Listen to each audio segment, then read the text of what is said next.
560 WQAM presents the Neil Rogers Show.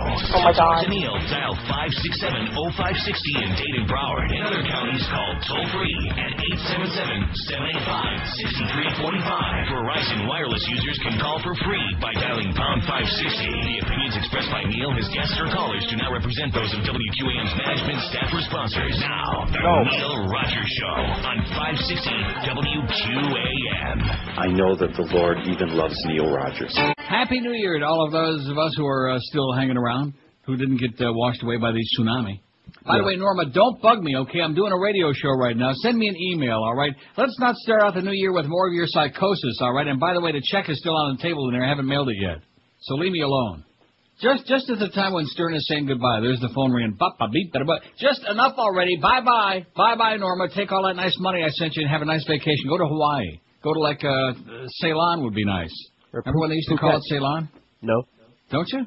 No. That's before your time ago. Sri Lanka. I mean, what kind of a name is Ceylon? That's got like a name to it, man. Like a British place, which is what it was. Once upon a time, little boys and girls out there, the Brits owned the whole damn world, basically. They had Australia, New Zealand. They had India. They had South Africa. They had Ceylon. What else? The whole world, like you said. Most of the world. America. The Brits had. And, of course, Las Malvinas, the Falkland Islands. And then all of a sudden it started, like, falling apart. That's when the Queen started having, like, bad BMs, when everything started falling apart. Anyway, Happy New Year to everybody out there. And, George, I'm sure did a stellar job while I was away having some very pleasant negotiations with... Oh, man. Could I tell some stories today or what? Wow. But I won't. Now that we got the deal done. And those people that were calling me the last day before I went on vacation, get lost. I think it was Howard's brother, you know, the one that's got the health food store in Broward or wherever, in Palm Beach, somewhere down there. Yeah. I think that was him. Oh, call Don Buchwald. Do this. Don't sign with him. Well, I did. Guess what? It's over with. It was a very pleasant negotiation based on a bunch of lies and threats and the hysteria. But nevertheless, we still got it done, and it's done. It's signed, sealed, and delivered. So all you serious people, bye-bye. He who hesitates is lost. Your loss. Your loss and my gain. Wouldn't you agree? Yeah, absolutely. Who the hell needs them?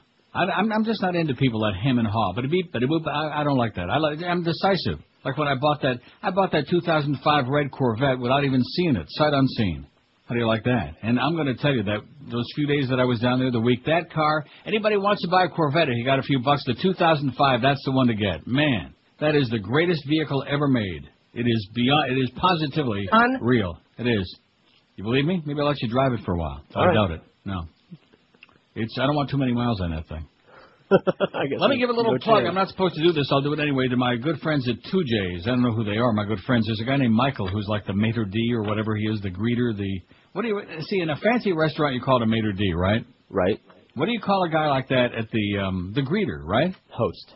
The host, is that it? You can call him a greeter also. The host. I thought that's something that the Catholics. But like pedestrian restaurants, they have a hostess, and if it's a male, it's a host. Yeah. I think the guy's name is Michael, whatever. Very nice guy. Hey, Michael, thanks for the nice treatment there. We still paid, didn't get any free meal, weren't looking for no freebie. But that's a great place. 2J's. They're all over. They're like 21 in Florida. They're in Plantation in the Fountain Shops. That's the one I found by accident while I was waiting for Omaha Steaks to open. And also was looking at the puppy place. Oh, well, I don't know about you, but that's not a place that I should be hanging out because I just have such a soft spot for dogs. And if I was going to be there, which I'm not, but if I were, I would have got me a little puppy. Yeah, don't do it. These cute little puppies in the window, they all look at you with that sad look. Oh, please take me home, and let me dump all over your carpeting and ruin the house and chew up everything and make your life hell. But they're really cute. So I guess little puppies are great if you look at them through a window. But other than that, don't take them home unless you want to make a big commitment. That's my suggestion to you. Right. Okay. So what do we got going here? What did I miss? I don't think I missed anything. I think you guys all missed something. I don't even want to go into it. Yeah, we missed a big wave. That's about it. Oh, yeah. The big wave. And by the way, I have a message for Greg Reed. Wow. Holy moly. I'm even too embarrassed for him. I don't even want to go into it on the air. Does that tell you how embarrassing his latest performance was in regard to me and the show and everything? No. No, it is. I just don't even want to talk about it on the air. That's how humiliated I am. That anybody could be just a master prevaricator. It's incredible. Can we say but that that's anymore? him, He ain't going to change. Like I told you before vacation, what's going to change? Remember I said that? Mm-hmm.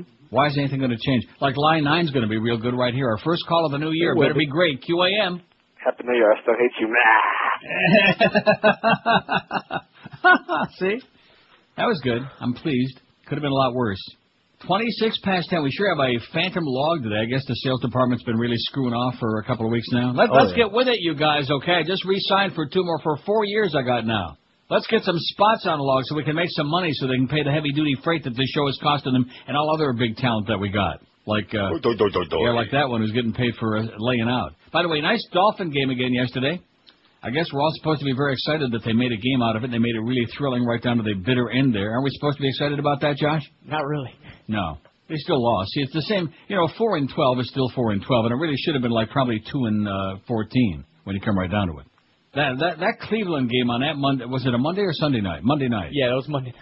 That was Sunday night. That had to be the most coma-inducing performance I've ever seen in my life. And just because I was so bored, I watched the entire thing. That was pathetic. Yes, that was tragic. And I think it was Greg Kotex, one of those losers, that wrote, and it was a good line, too. He said, "Thank God for getting that game over, sparing us overtime." I mean, overtime in that game would have been like cruel and unusual punishment. That was pathetic. And the Patriots, they had like in about fifth gear yesterday, and Brady didn't play the fourth quarter. They just eased on by the pathetic 49ers. 14-2 ain't bad, right? That was very good. And as it turns out, the Dolphin win over the Patriots didn't make any difference as far as home field advantage because Pittsburgh never lost another game, and since Pittsburgh beat New England during the regular season, even if the Pats had been 15-1, they still wouldn't have had the home advantage. See, they got the bye-bye. So it's going to be pretty interesting. The Dolphins don't make the playoffs, but we got Nick Saban, man. There's the man. Michigan State. How many years since they had a winning team? About 30, man. 28 after 10 at 560 WQAM. Now, see, I'm on the verge of starting. I'm glad that I see because, a little lapse of time there, you forget. I was on the verge of starting the regular show, and I forgot that we don't start till 11 o'clock. In spite of rumors. What do you mean by that? That somebody that's right. Stern was threatening this morning his New Year's resolution he was going to be ending at 10. So I don't know what that's all about. Maybe Norma will send me an email on it instead of bothering me with silly-ass phone calls right as I'm about to go on here. I realize he probably thought I had about a half an hour to go, which I was hoping too as well. Would have been nice. We're kind of spoiled and pampered with that crap. 10:45, 10:50, and all of a sudden 10:18 right on the dot. There goes Howie. Ring in the new year with a new car or truck from the folks at Armstrong Ford or Homestead. You've been putting it off buying anything, but don't wait any longer. For a limited time, get 0% financing on any of the following new 05s in stock ready for immediate delivery. Escapes, Freestars, Tauruses. Wow. If you could see this piece of copy, what does that say? F Super Duty Harley Davidson trucks. Is that correct? I don't know. And the all-new Ford 500. This is the worst piece of copy from your fat friend, Jeff High. Man, I hope that you get run over by a steamroller, okay? Man, can you just see the fallout from that? If you want more, then how about 1.9% financing on all new 05 Expeditions, Explorers, F-150s, and Rangers, too, right now at Armstrong Ford Homestead. Certain restrictions apply. The lots at Armstrong Ford Homestead are jam-packed, and they're cutting prices right now. They offer more value to you, their loyal customers, because when you buy your Ford at Armstrong Ford, you'll get their exclusive Tires and Batteries for Life program. That's absolutely correct. Tires and Batteries for Life, plus, for a limited time, a free Sun Pass, too. David Rich and the staff at Armstrong Ford Homestead will guarantee you the best price. And don't forget, Armstrong Ford Homestead, locally owned and operated. They want you to be a customer for life, so they'll treat you just like family. You won't get a better deal on a Ford anywhere. No bait and switch, no phony deals. Armstrong Ford Homestead, they're at 30725 South Dixie Highway, just 20 minutes south of the 836. Check them on the wicked web, ArmstrongCars.com, and then drive a little and save thousands from Armstrong Ford of Homestead. The Howard Stern Show. Neil Rogers, mornings and middays. And sports around the clock. 560 QAM.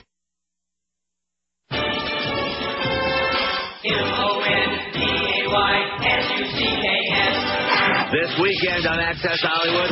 Homer, you're on strike because you want a larger salary, right? Something very close, exactly along those lines. So what more do you want? Beer, chocolate, forbidden donut, 64 slices of American cheese. Tacos! Pancakes! Yeah! Okay, well, good luck with that. And while you're on strike, what are you going to be doing? I'm bringing Michael Jackson home to stay with us for a few days. The Michael Jackson? No way. Now, make sure we have plenty of cold cuts and put some beer on ice. This is what Michael Jackson looks like. Nose looks like an electrical outlet. If your nose starts bleeding, it means you're picking it too much. Michael Jackson, woo-hoo! I love you, man. That's what the world needs now. More love. More... Help! He's touching my special area! Die, you monster! Okay, folks, show's over. Nothing to see here. Show's over. That's this weekend on Access Hollywood. Homer, did you see Janet Jackson on Letterman? Boobies. All right, you're overstimulated. 10:33, 27 before 11. Let's take a look at that schedule today. Look at that. The Mad Dog is actually working today and tomorrow and Wednesday and Thursday. I don't have the schedule for Friday, so we don't know what that's going to bring. You think maybe they're like confabulating about Friday's schedule? That's why we don't have it yet. Or maybe just Clarence screwed up, having just come back from vacation.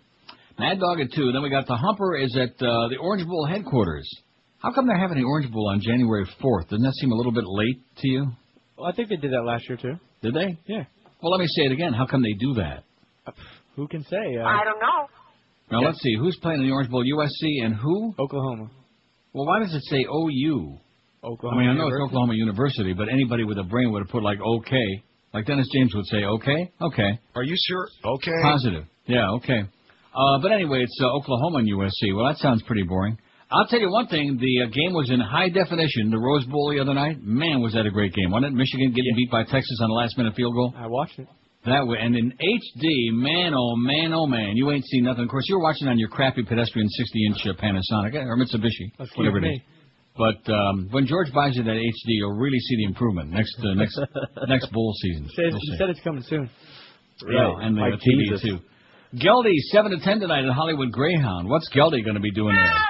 Probably tearing up a lot of tickets. And then Eddie K at 10 o'clock tonight. Eddie's torn up a few tickets in his time. I'll guarantee you that. Let me give speaking of horse racing and plunging, got to salute a couple of good friends of mine who are retiring after a distinguished career. First of all, my friend Helen in Air Canada, 35 years at Air Canada, and she retired a few days ago. Best of luck to you, Helen. You're the best. And also another good close personal friend, Phil Saltzman. Even you know Phil. Yes, I do. The race caller at Calder for the last 20 years. Phil called his last race. I want Phil to know, in case he's listening or somebody who knows him listening, pass it along. The Racing Network here in Canada, which the Calder is one of the tracks they show the races from, they gave Phil a nice mention when he called the last race yesterday. Well, good. Yeah, that was, Phil's a good guy, does a fine job, and nobody don't like Phil Saltzman. So best of luck to you, Phil. You're okay in our book. Anything else? Did we miss any other plugs? Jenna Jameson, I'll mention that now, and then we'll mention it again after 11 o'clock. She deserves an extra mention. If you don't know who Jennison Jameson is, then you probably... Yay. Yeah. So we don't need no big introduction for her. Jenna is there on our beaded curtain thing. Right. One of her more modest pictures. No, yeah, well... yeah. Don't look too modest to me, but what the hell do I know about such For her, things? that's very modest. I understand. I've seen her here and there, now and then. 567. Let's take a bunch of calls, because Stern. Now, is that going to be a regular thing? I looked for an email from Norma Kent on there. I don't see one, so I don't know what that was all about. Why don't you call and leave me a message so I know what the hell you're talking about, Mr. Mystery, Mr. Annoying me right off the bat, right out of the box on the first day of the new year. And there he is. Ba, ba, ba, ba, ba. Just give it a rest already, sweetheart. Enough. God, some people just never stop. They never lay off. You know, they never just take it easy for a while. Relax. The deal is signed. The checks are clear in the bank. Everything is coming along just fine. Don't worry about it. Don't be looking for problems. I'll let you know when there's a problem, like with his next call probably. WQAM, hello. Hello, Neil. Wonderful program. George. Yeah, it's Reverend Jones right off the bat for the new year. Wonderful program with that phony voice. Man, oh man, talk about showing your rectum to the entire world. WQAM, hello. Yo, calling from Kendall. You calling from Kendall? Well, guess what? We don't take calls from Kendall on Monday. Make an appointment for Tuesday. 5670560. These people don't even have appointments for today, much less they're calling. How do you like that? Is that a lot of nerve or what? WQAM, hello. Did you buy for George's opinion? WQAM, hello.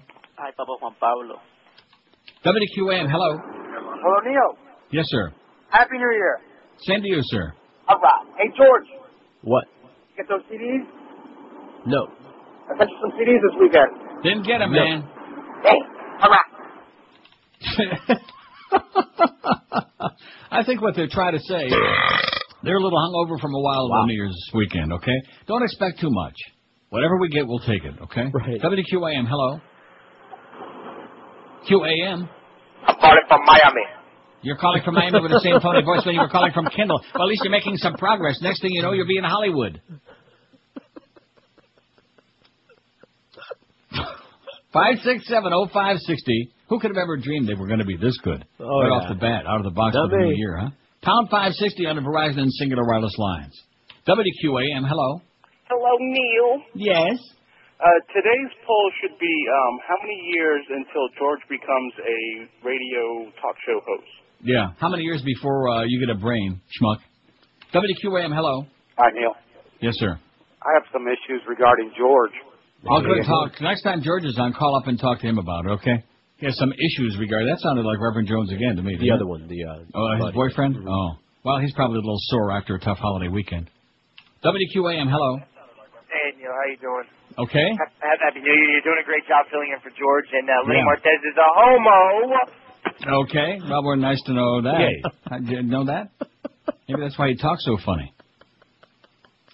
WQAM, hello. Did George pay you back? WQAM, hello. Neil. Yes, sir. Happy New Year's. Back to you. And this is for George Michael. WQAM, hello. Hi, Neil. Yes, sir. Happy New Year. How are you? Great. Happy New Year, sir. Now, listen, I have something for you. I'll bet.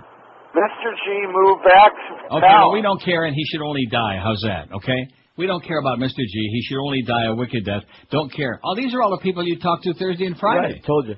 You were telling me before the show today that all these misfits, all the losers were out during the holidays. And like I've always said, when people have got a problem I have no lie. like that, they're the ones that you hear from while everybody else is trying to, get their life together. Mm-hmm. And since these people have no life, I have no lie. That's why they're there. Well, we're delighted to keep you off the streets. WQAM, the famous Line 9. Hello. I'm calling from Chicago. Yeah. Boy, that guy's moving fast. WQAM, hello. WQAM, hello. Can I speak to Neil, please? No, no chance. Not with an accent like that. Oh, this could be a new record. WQAM, hello. We'll get a lot of them on anyway. QAM, hola. Sounds a little on the dead side to me. Hola. WQAM, hello. Yeah. 567. By 11 o'clock, we can get 1,000 of these on if I move fast. If you move quickly, as Mr. Ego used to say. WQAM, hello. Hello, Neil. Wonderful program. Yes, wonderful program. Yeah. I feel like we're going backward now. WQAM, hello. Joe Zagacki. Oh. WQAM, hello. Hi, Neil. Yes, sir. A couple of years ago, I remember you talking about pain in your shoulder when you slept. Yeah. And is that unusual? I mean, don't most people eventually, sometime in life, get a pain in their shoulder when they sleep on their shoulder or something? Yeah. Yeah, it's the pain in my shoulder. I was wondering if you ever got that thing taken care of and what you did and what I might do. I started sleeping on the other shoulder. It worked like a charm.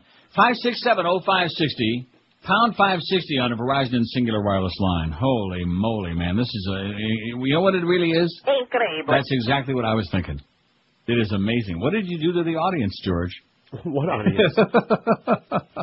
How come they're so good today? WQAM, hello. Hello. The lifeguards gave me herpes, Neil. Oh, God.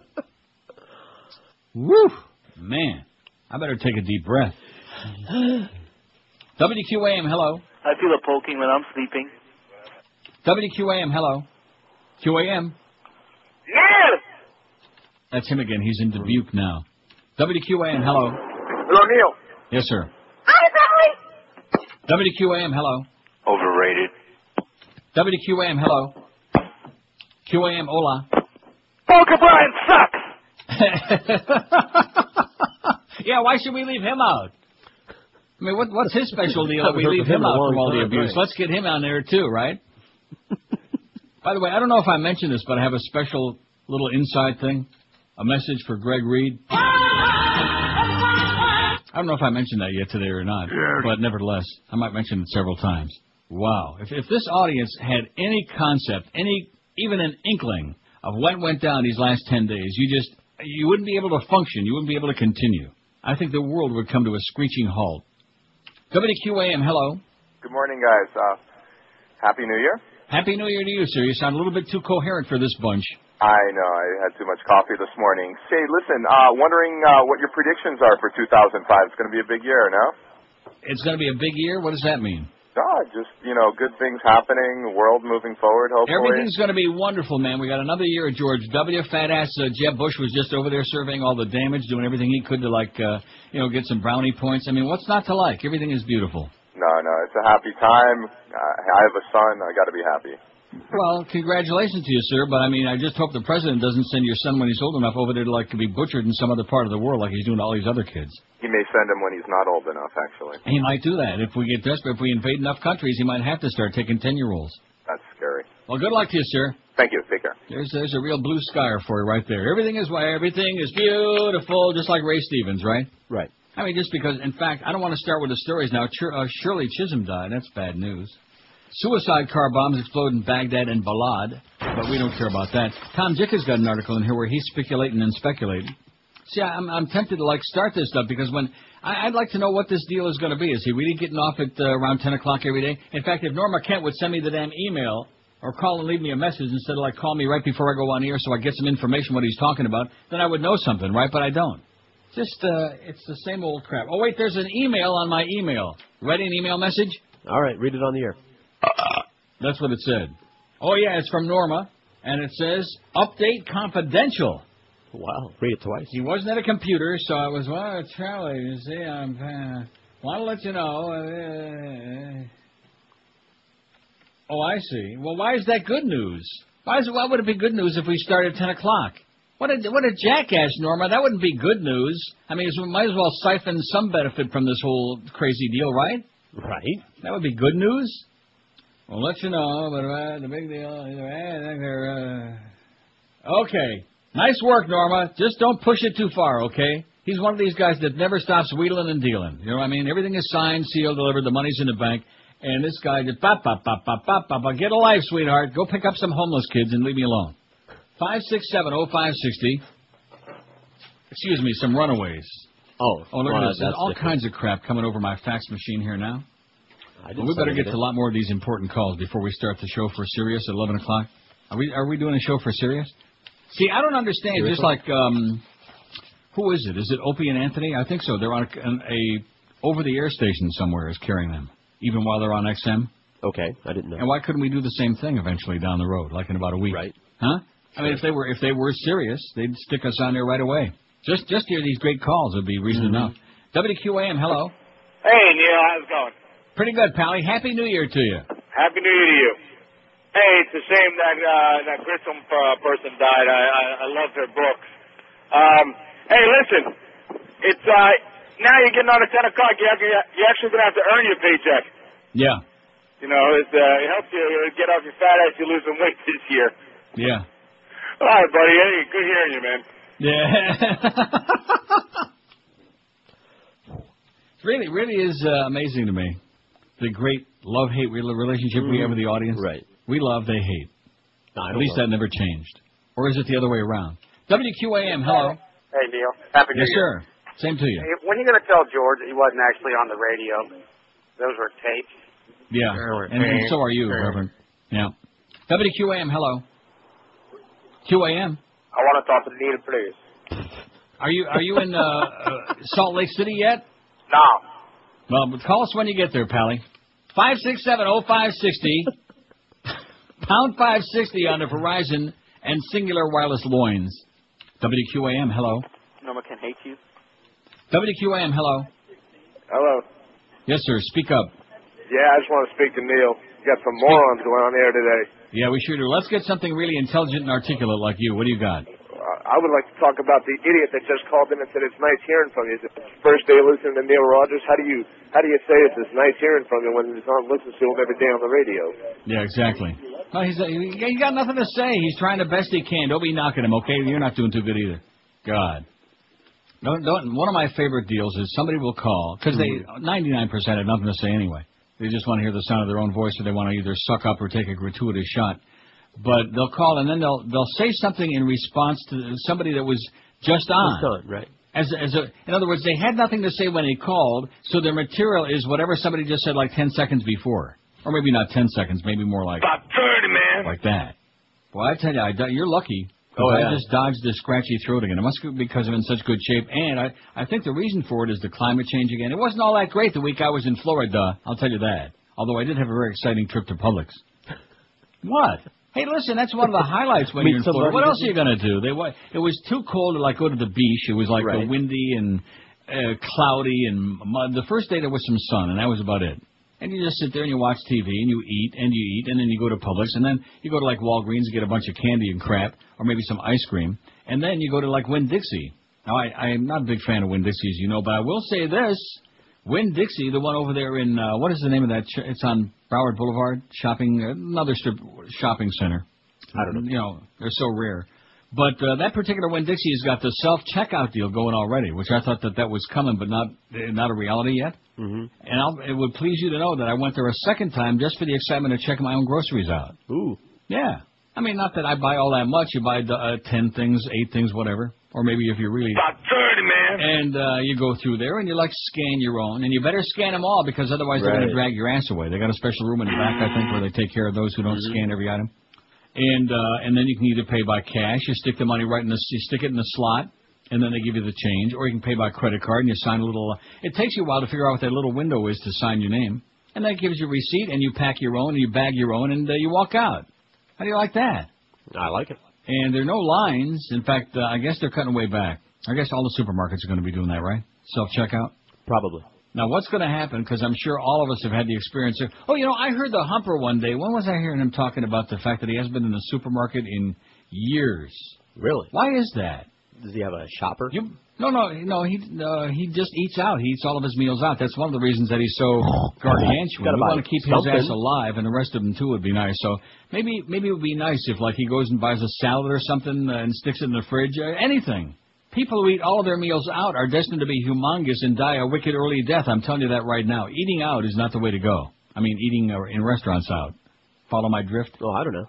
You think you're going to be trim and slim eating in restaurants? Absolutely not. Absolutely. All not. Your meals? No, but it tastes good while you lived. Well, depending on where you eat. Sometimes it tastes good, and then sometimes it's a letdown. I don't want to mention no restaurant.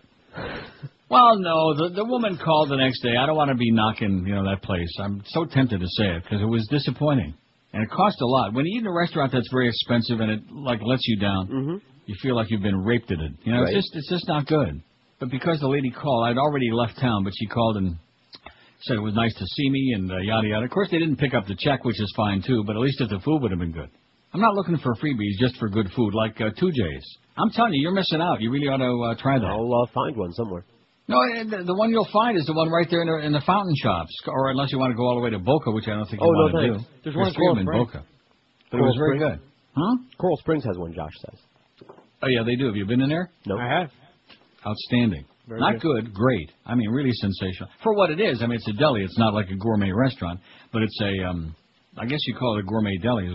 In fact, that's what the name of it is. 2J's Original Gourmet Deli. I had the best omelet there I've ever had in my life, man. It was just stuffed with all kinds of great stuff. Bacon and cheese and onions and salami and you name it. Halava, ribbonus, all kinds of great stuff in there. I just mentioned it because it's so rare when you just accidentally discover a place and you figure, I'll give it a try. And then you walk in the door and they pee all over you, first of all. And then secondly, the food turns out to be so fantastic, and it was. Not as good as these calls, though. QAM, hello. Yeah, what's the deal? Speaking. Hey, I got a suggestion for a poll. Yeah? Who has the best favorite Santa? These movies? Yeah. Well, I like them too. WQAM, hello. Hey, Neil. Yes, sir. Do you know somebody was added while you were gone? And what is that? They were added to the lawsuit. That would be Josh.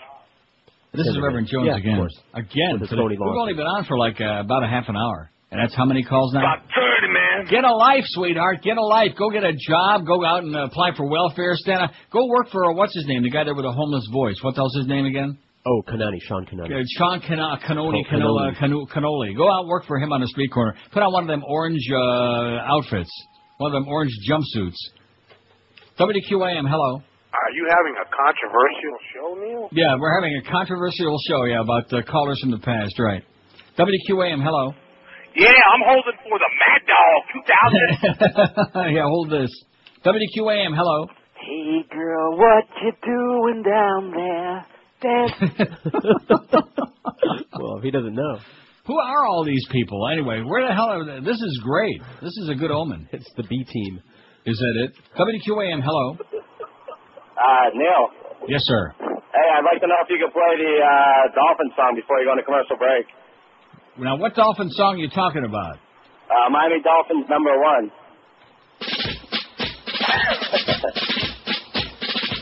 Miami has it all for the greatest football team. Rock solid. We take the ball from goal to goal like no one's ever seen. Absolutely. We're in the air, we're on the ground, we're always in control. And when you say Miami, you're talking Super Bowl, 'cause we're the Miami Dolphins. Miami Dolphins. Miami Dolphins #1. Yes, we're the Miami Dolphins. Yes. Miami Dolphins. Miami Dolphins #1. I'm dying out of here.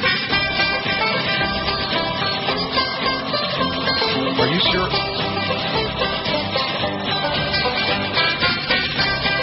Nice season, Wayne. You're doing it, baby. What's that quarterback, Serge Rosenberg? Sonny Rosenberg? What the hell's his name? Miami has the Dolphins, the greatest football team. We take the ball from goal to goal like no one's ever seen. We're in the air, we're on the ground, we're always in control. And when you say Miami, you're talking Super Bowl, 'cause we're the Miami Dolphins. Miami Dolphins. Miami Dolphins #1. Yes, we're the Miami Dolphins. Miami Dolphins. Miami Dolphins #1. Everybody. Miami Dolphins. Oh. Miami Dolphins. Miami Dolphins #1. Yes, we're the Miami Dolphins. Okay. Miami Dolphins. Miami Dolphins #1. Yes, we're the Miami Dolphins. I have no luck. Miami Dolphins. Oh. Miami Dolphins #1. Rectum. Yes, we're the Miami Dolphins. You're listening to Neil Rogers exclusively on 560 QAM. This is the Neil Rogers Show. This is your brain. Any questions? Yes. Pushing the shorty butt up. Pushing the shorty butt up. Pushing the shorty butt up. Pushing the shorty butt up. Cheney said lay off the ventilators. He brought investigation to an end. They were getting too close to the towel-headed bodies down in Texas for a barbecue again. With George and Mom. Pushing the shorty butt up. Pushing the shorty butt up. Pushing the shorty butt up. Pushing the shorty butt up. If they don't impeach this corporate retard, 3,000 lives will never be avenged. 'Cause you brainwashed monkeys are so stupid, you'll put them back in office again. What the f***? Pushing the shorty butt up. Pushing the shorty butt up. Pushing the shorty butt up. Pushing the shorty butt up. Members of the ARP. Pushing the shorty butt up. Pushing the shorty butt up. Pushing the shorty butt up. Pushing the shorty butt up. It's 11:01 at 560 WQM. If you twaned in at 11, man, you missed a phenomenal 42 minutes. Some of the best calls I can recall in the history of the human race. Best ever. I mean, a succession of brilliant observations about the past year and great wishes to all of us for the new year from our audience out there. Just reaching for the poll. Now, what is this thing that you just sent me? It says, Happy New Year, Neil. How pathetic does the USA look now? 150,000 innocent men, women, and children were suddenly and unexpectedly, spelled very badly, killed by a natural disaster. In the meantime, we're spending billions of dollars to intentionally kill maybe 10,000 of the same innocent people. Oh, they got a lot more than that. Not to mention the 13, almost 1,400 of our own. Innocent people are innocent people wherever they may live, it says. What an observation. By the way, our government pledged a measly $30 million. About 30, man. For the catastrophe in Sri Lanka and Thailand. Then they got embarrassed and they upped it to like 35. And now it's like all the way up to 350 million, even though the Japs are putting in 500 million. How do you like that? Are we going to let the Japs outdo us? Yes. Shame on us, man. Shame on us. Even the measly Canadians are sticking. They doubled their 40 million up to 80 million. And since Canada's got 10% of the population of the U.S., on a pro-rata basis, pro-rata data, it would be like 80 times 10, right? Okay. Well, there's 30 million people in Canada, and there's about 300 million in the U.S. It sounds like 10 times to me. Doesn't it sound like that to you? Okay. So you multiply 80 million times 10. That means it should be at least 800 million the U.S. is sticking in there. And they're putting in a measly 350 million people. Yeah. Wow. Get rid of him. And Roland Cole in there. Talk about a sellout. There he is with our fat-ass Governor Jeb Bush. Bush's own brother, Florida Governor God. Jeb Look Bush. at the size of that ass. I've seen apartment buildings smaller than that. Meeting with officials. Oh, brother. Your fat-ass Governor, the Jebster. Too much Bush, man. Too much Bush in the world. That's the problem. That's what the Pope's saying. 1,331 votes on your poll from Friday. Kind of a cute poll. What's your take on the human race as a whole? That's spelled with a W? Although I think with just an H would have been good. It's doomed. It's doomed. That's what Roby Young would have said if he weren't dead. It's doomed 514. My friends and I are great, but everyone else sucks 295. That's a good choice. I voted for that. Yeah, me too. It's okay. Okay. 245. It sucks. The human race sucks 187. And it's great 90. No, not too good. Only 6.7% of the human race is great. See, there are a lot of smaller creatures. There's a lot of more ignorant creatures. But the fact that you're bigger and you got a bigger brain means you're smarter and also more dangerous and should know better. Right. But just don't give a crap. That's the human race, basically. We just don't give a crap. When you're destroying the environment, you're eliminating all these species. Well, who cares, you know? If we can't eat them for lunch, we don't want them anyway. I would say my one piece of advice to all you kids out there, be very, very wary of people who eat sushi. Okay? I don't want to pick on anybody in particular, but if you run into anybody who eats a lot of sushi, be very, very concerned. Be afraid. I already got this tag for Brandy's, but thanks for being on top of that. And thanks to Fat Boy for getting us a new piece of copy for Dollar Mattress before I ripped him a big fat ass. Certainly was in here. I want to thank whoever it is that goes in here in the weekend and brings the mail in and then shoves it in a corner somewhere where I can't see it or find it. Yeah. Well, they're trying to be helpful. Yeah. That's why we got all them locks on the door there, so everybody can go in there and play grab ass in our studio, the Neil Rogers studio. Shirley Chisholm, first black woman elected to Congress, dies. Absolutely correct, sir. Well, that's not the response I was looking for there. Shirley Chisholm, the first black woman elected to Congress and outspoken advocate for women and minorities during 7 terms in the House, died near Daytona Beach, friends said Sunday. She was 80. She was our Moses, who opened the Red Sea for us. Robert E. Williams, president of the NAACP in Flagler County, told A&P late yesterday he didn't have details of her death on Saturday. Chisholm, who was raised in a predominantly black New York City neighborhood, was elected to the U.S. House in '68, was a riveting speaker who often criticized Congress as being too clubby and unresponsive, and she was... Absolutely correct. Ma'am, my greatest political asset, which professional politicians fear, is my mouth, she told voters, out of which comes all kinds of things one shouldn't always discuss for reasons of political expediency. She went to Congress to represent New York the same year Richard Nixon was elected to the White House and served until 2 years into Ronald Reagan's tenure as president. She was also a founding member of the Congressional Black Caucus in 1969. Shirley Chisholm. Good lady. She's dead. Damn it.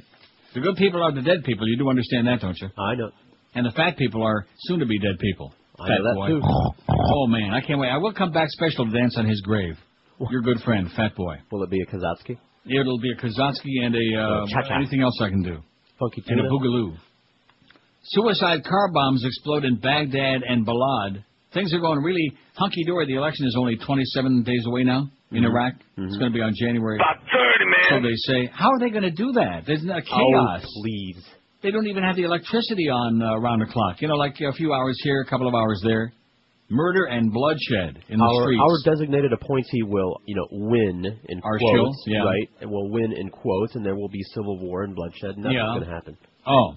2 suicide car bombs, including one that exploded near the Prime Minister's party headquarters in Baghdad, killed 7 Iraqis and wounded 39 others today as insurgents pressed their deadly campaign to disrupt those national elections. Most of the victims were security troops. You can't complain about the security in Iraq because, generally speaking, there isn't any. A 3rd car bomb exploded later today near a U.S. manned checkpoint to the Green Zone, the heavily fortified area housing the U.S. Embassy and Iraqi government orifices. U.S. Embassy spokesman Bob Callahan said U.S. troops surrounded a burning vehicle at the scene. Tom Jicka writes, good old Tom Jicka.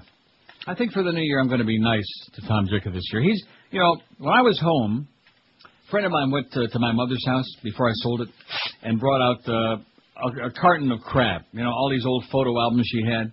You'd pee your pants seeing these pictures of me as a little kid and everything. Actually, I was kind of cute. What happened? Those got thrown out?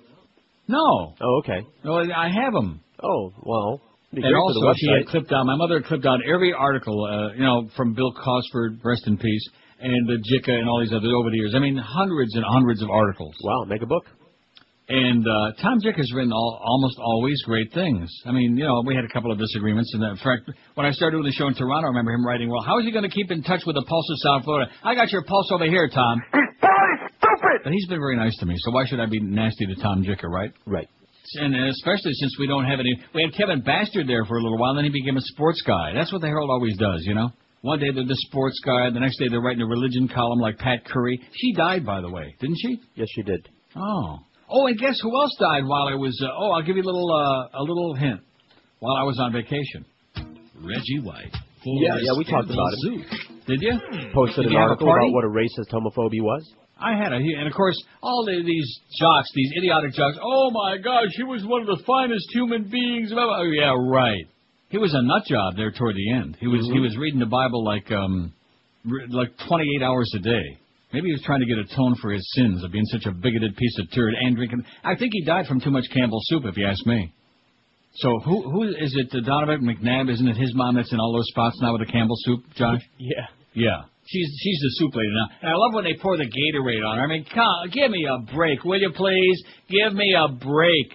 There's, as much as I love football, man, there's some things about professional sport that just leave me limp. Nobody comes into our house. Yeah, right. While the home team is getting beat like 56-3, nobody comes into our house and pushes us around. Well, maybe once in a while. Well, wait a minute. That would be the New England Patriot commercial. Yeah, it would. I'm embarrassed for them for putting that on there. I mean, although they have won, they haven't lost a home game in 2 years, Josh. Congratulations, man. Well, what do you mean by that? They lost to the Dolphins. So nobody comes in their house. They lost what? A home game? No. No. I'm just saying. Don't get me started, okay, Mr. Dolphin, Mr. Miami Dolphin, with this great coach, Nick, and then this Rosenfield-Bergstein, whatever his name is. Too many Jewish quarterbacks, by the way. Comes in there yesterday, gets lucky, throws a touchdown pass in the first play. Wasn't that his first pass in the first play? Yeah, I think so. I didn't watch the beginning of the game. Me neither. And all of a sudden, he's the savior now. Oh, this could be it, and this could be it. Right. Forget about it, man. You guys, I've told you for years, that since Danny Boy, they haven't even come close to finding a real quarterback. And when you don't have a running back, and when you don't have an offensive line, and when your defense is on the field like 55 minutes a game, you got some real tourists there, baby. So the fact is they butched up out of the new coach, Mr. Rah-Rah Sis-Boom-Bah, cheerleading Norman Bates there, or is it Kathy Bates, toward the end of the year. What does that mean? Still 4-12 is just pathetic. I mean, Wayne, if you think that people are going to come out to pay to see that crap, you're dreaming. How long are you going to continue with that dog and pony show? Put some talent out there, baby. Put some talent. The three worst teams in the National Football League, beyond the shadow of a doubt, the San Francisco 49ers, the Cleveland Browns, and your Miami Dolphins, the three worst teams in the National Football League. Is there any doubt about that? Did I leave anybody out? No, and don't tell me Arizona, because they beat the Dolphins. Last time I checked. May have been overtime, but they did win the game. An embarrassment. Oh, and guess who's getting axed out there in the West Coast? Another Hurricane coach, Dennis Erickson. Remember, we're trying to remember where he was? San Francisco, man. Yesterday was his last game. Go have another one, Dennis. Go have a few beers with the boys. And that's right on the heels of Butch Davis getting canned in Cleveland. Right? Butch Davis? That's right. And then, of course, there was Howard Smellyberger, who's now coaching that little girls' school up there at, what is it, FAU? Where is he? I think FIU? FAU. What difference does it make? Anything that begins in F and ends in U, you know what I'm saying? No, what is in FU. Spell it out. But he smokes a mean pipe, Howard Smellyberger, and everybody on our station just loves Howard. Oh, he's just great. He was dynamite in Louisville. I sound like I'm rambling. Maybe I'm making up for lost time here today. Or maybe I'm just not taking quite as many of those great calls as I was taking in the first 40 minutes. 12 minutes after 11 at 560 WQM, it's time to talk about Acceptance Capital Mortgage and everybody's main man, Anthony Caliendo. Whether you're buying a new house or refinancing, looking to get cash out, or just paying down your debt, Acceptance Capital Mortgage will show you the way to get it done. Acceptance Capital specializes in any situation. They'll get it done when others can't. 100% financing, option arms, new construction loans, investor and commercial properties. Check out Acceptance Capital's stress-free mortgage payment program. Stress-free, that's what I like, just like my contract renegotiation, stress-free.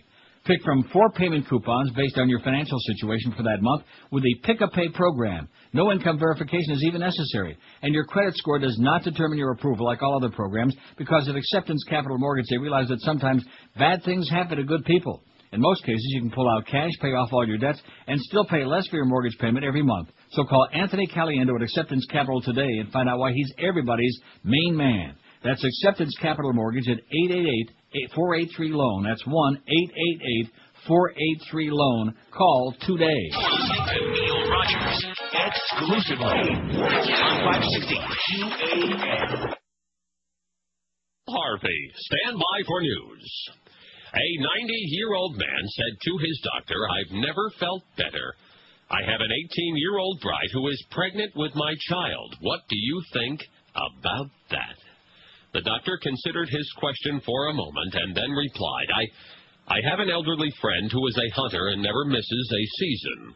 One day he was going out in a bit of a hurry and accidentally picked up his umbrella instead of his gun. When he got to the creek, he saw a rabbit sitting beside the stream. He raised his umbrella and went bang, bang, and the rabbit fell dead. What do you think of that? Well, the 90-year-old man said, "I would say someone else killed the rabbit," and the doctor said, "My point exactly, Paul Harvey." Good day. Good day. 11:17 at 560. Haven't heard from Paul Harvey Jr. in a long time. One of your close personal friends. Speaking of great callers from the past. Speaking of controversial callers from the past. Norma, stop faxing me about your boyfriends and runaways and all that crap, okay? Go do some work, will you please? I have no line. Get out of here. So your friend Tom Jicha writes, didn't he write an article about you one time? About me? No, it was one of those answers to a question, and I forgot what it was. No, actually, in that pile of stuff that my mother had clipped out, there was an article about you. Huh. And about how they were. Oh, that's right. It was the first summer that I had my summer schedule in Europe, remember? No. And you originally were going to do 3 days a week, and then they cut you down to 2, and they stuck one of those best-of tapes on there until I raised holy hell about that. Oh, remember that? Yeah. Yeah, so there's an article. I don't know who that. I don't think Tom wrote that. Let's see. Oh, look at the Rocco faxes and says, before we get to Tom Jicha, I got a whole pile of stuff here, so don't worry about these callers. We'll let them cool out for a while, except for the one-on-one. QAM, hello. Hello. WQAM, hello. WQAM, hello. Stop picking on Jeff High. Yeah, up yours, man. Hope the two of you elope. Stop picking on Jeff High. What a turd burger. What a backstabber. What a phony piece of crap, man. I can smell it all the way up here. You lying, devious, dangerous, candy bar stuffing piece of mung. Anyway, Rocco writes, I don't know if you got any time to read on your vacation. No, I did not read. Well, I read the papers every day, the funny papers. But if you get a chance, take a peek at The Godfather Returns. It's a good read. I'm not going to read The Godfather Returns, okay? I don't read fiction anymore, even as much as I love The Godfather. It expands on the original characters. Fredo, who turns out is gay. Fredo was not gay, okay? Jeez, he was banging cocktail waitresses two at a time. Gay. The players couldn't get a drink at the tables.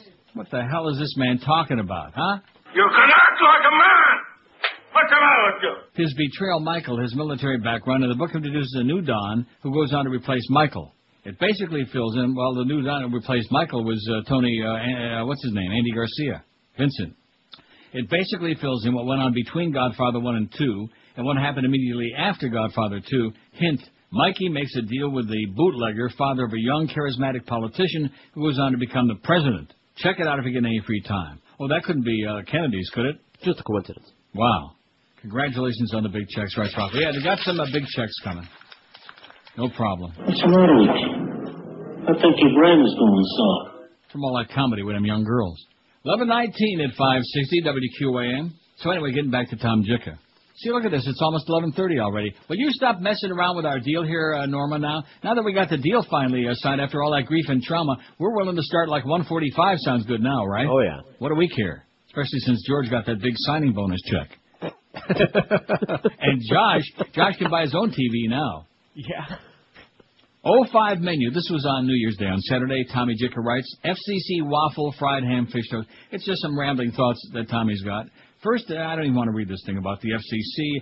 CBS and or Fox will challenge the FCC in decency fines in court and win on grounds that the rules are too vague. From your pen to God's ears. You know what I'm saying, Tom? Oh, God! But in the middle of this column, or toward the ass end, WQAM AM 560, Tom says, this is Tom Jicha again saying, we'll look for ways out of its deal with Howard Stern well before the shock jock jumps to satellite radio next January.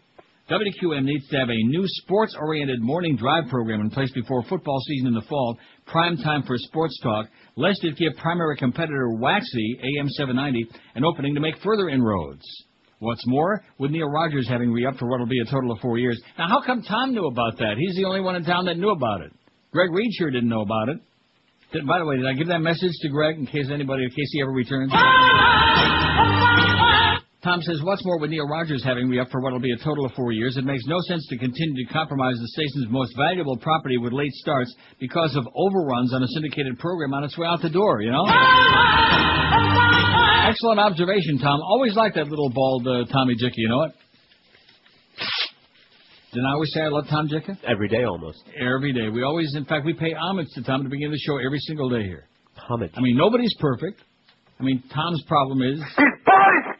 But other than that, we love him. Thanks, Tommy. At least he recognizes the fact the show exists, which, like I started to say before, Kevin Bastard became a sports guy now. And the Herald doesn't, and then, of course, Barry Jackass. That's the only place you'll ever read about QAM in the Herald is when Barry Jackass is writing a column. He must be on a long extended vacation. I sure hope Mommy packed a lot of sandwiches for him, although Mommy probably went with him, you know. Don't you think he's the kind of guy that would take Mommy on vacation? Like maybe up to Stewart, St. Petersburg, somewhere not too far. Barry doesn't want to be too far from home, just in case Greg might be calling him on his cell phone. He doesn't want to get out of the roaming area. Okay, we got Jenna Jameson on our beaded curtain today. A fine picture. Very modest, as you said, by her standards, but nevertheless. Right. And, you know, and very often I give the whole biography, because we sometimes have people on there that nobody knows who the hell they are, or very, very few people know who they are, you know. Mm-hmm. But if you don't know Jenna Jameson, then... You're gay. That's right. Am I right? Right. She's a porn slut. Everybody knows. What red-blooded porn addict doesn't know Jenna Jameson unless... You're gay. Right. And even some fags like I know who that is. I've seen it. So if you want to see it, there's Jenna Jameson in all of her glory. You have to be over the age of 100 and have 75 pieces of ID, okay? And a permission slip from John Ashcroft now they don't have much else to do. Here's our poll question today. What person, thing... This is worded very poorly, okay? So I apologize. It's the beginning of the year. I got a scratchy throat. And so as a result, I'm working under duress, okay? I'm wearing a beautiful pink dress. Ooh. What person, thing, business, or place can you least understand its popularity? If that isn't the worst phrased question we've ever asked, but you understand what it means, though. Right. Right? I do. What person, thing, business, or place can you least understand its popularity? Now, earlier I paid tribute to my friend Phil Saltzman and my friend Helen at Air Canada, retiring after wonderful careers. But Dave Barry is taking a hiatus. He's going to get lost on that new hiatus road there that I can't figure out where it goes. He's not funny. He's syndicated all over the world. And in South Florida, they act like he's the greatest humorist in the history of mankind. He has never written, said, or done anything that's funny, except he's kind of funny looking, you know? Right. Right? I agree.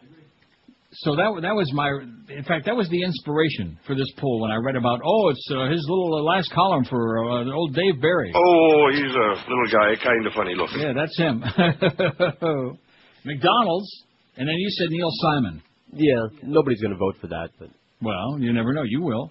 Yeah. If Josh ever decides to put it on there, you will. So we need a whole bunch of people, let's see, persons, things, businesses, or places that are very popular, but you just can't understand it. I mean, McDonald's, I guess I can understand it because it's cheap and it's dependable. You know what it's going to be, even though it's mung. Consistent. No matter where you go in the world, I've told you this before, and it's true. It's the same. It's exactly the same. There's no, except like in Italy, and to me, that's one of the greatest crimes in history. The fact that there are McDonald's in Rome with all the great food they've got, all the trattorias. It's hard to find a bad meal, although I have found one or two, but it's not easy to do in Rome. But to think that we're poisoning them with McDonald's, with McDeath. But they have things you won't find on the menu in North America, like they have special desserts and things, because the Italians wouldn't put up with just the same pedestrian crap, the same garbage. Amsterdam, though, what you see is exactly what you get, including the pet rat that's running around there on the dam rack. So let's get some names and things and places and stuff for the poll before we continue with this fantastic array of crap. WQAM, hello. Hi, I'd like to talk on the Neil Rogers Show. Speaking, you're talking on it right now, sir. Okay, well, first of all, I got two pieces of beef. The survey you're asking, how is reality TV not one of the things that people do not understand the popularity of? That definitely needs to be in your survey. Absolutely. And second of all, I don't know how you have Arizona Cardinals not the worst team in the NFL. They lost to San Francisco Dolphins twice. beat them, man. They beat the Dolphins. They lost to San Francisco twice. They're the same team. The only team that San Francisco could beat was Arizona, and San Francisco's the worst team in the NFL. I think that says Arizona. But they beat the Dolphins, so that would make the Dolphins the worst team in the NFL. Yeah, but the Dolphins beat the Patriots. Does that make the Patriots even worse than the Dolphins? I don't think so. Yeah. Seems to me the Patriots were 14-2, weren't they? Right. So how can I'm telling you, Arizona's the worst team in the NFL. Okay, we believe you. Thanks a lot, Pally. Bye-bye. See ya. He talked me into it. Well, I mean, any team that could get beaten by San Francisco twice, although San Francisco damn near beat, the Dolphins were like lungs and heads and all out of breath to win that game, if you recall. As with the Browns. The Browns game, I just don't know. That goes to show you how bored I must have been to sit through that entire game and just waiting for something to happen, like for it to finish.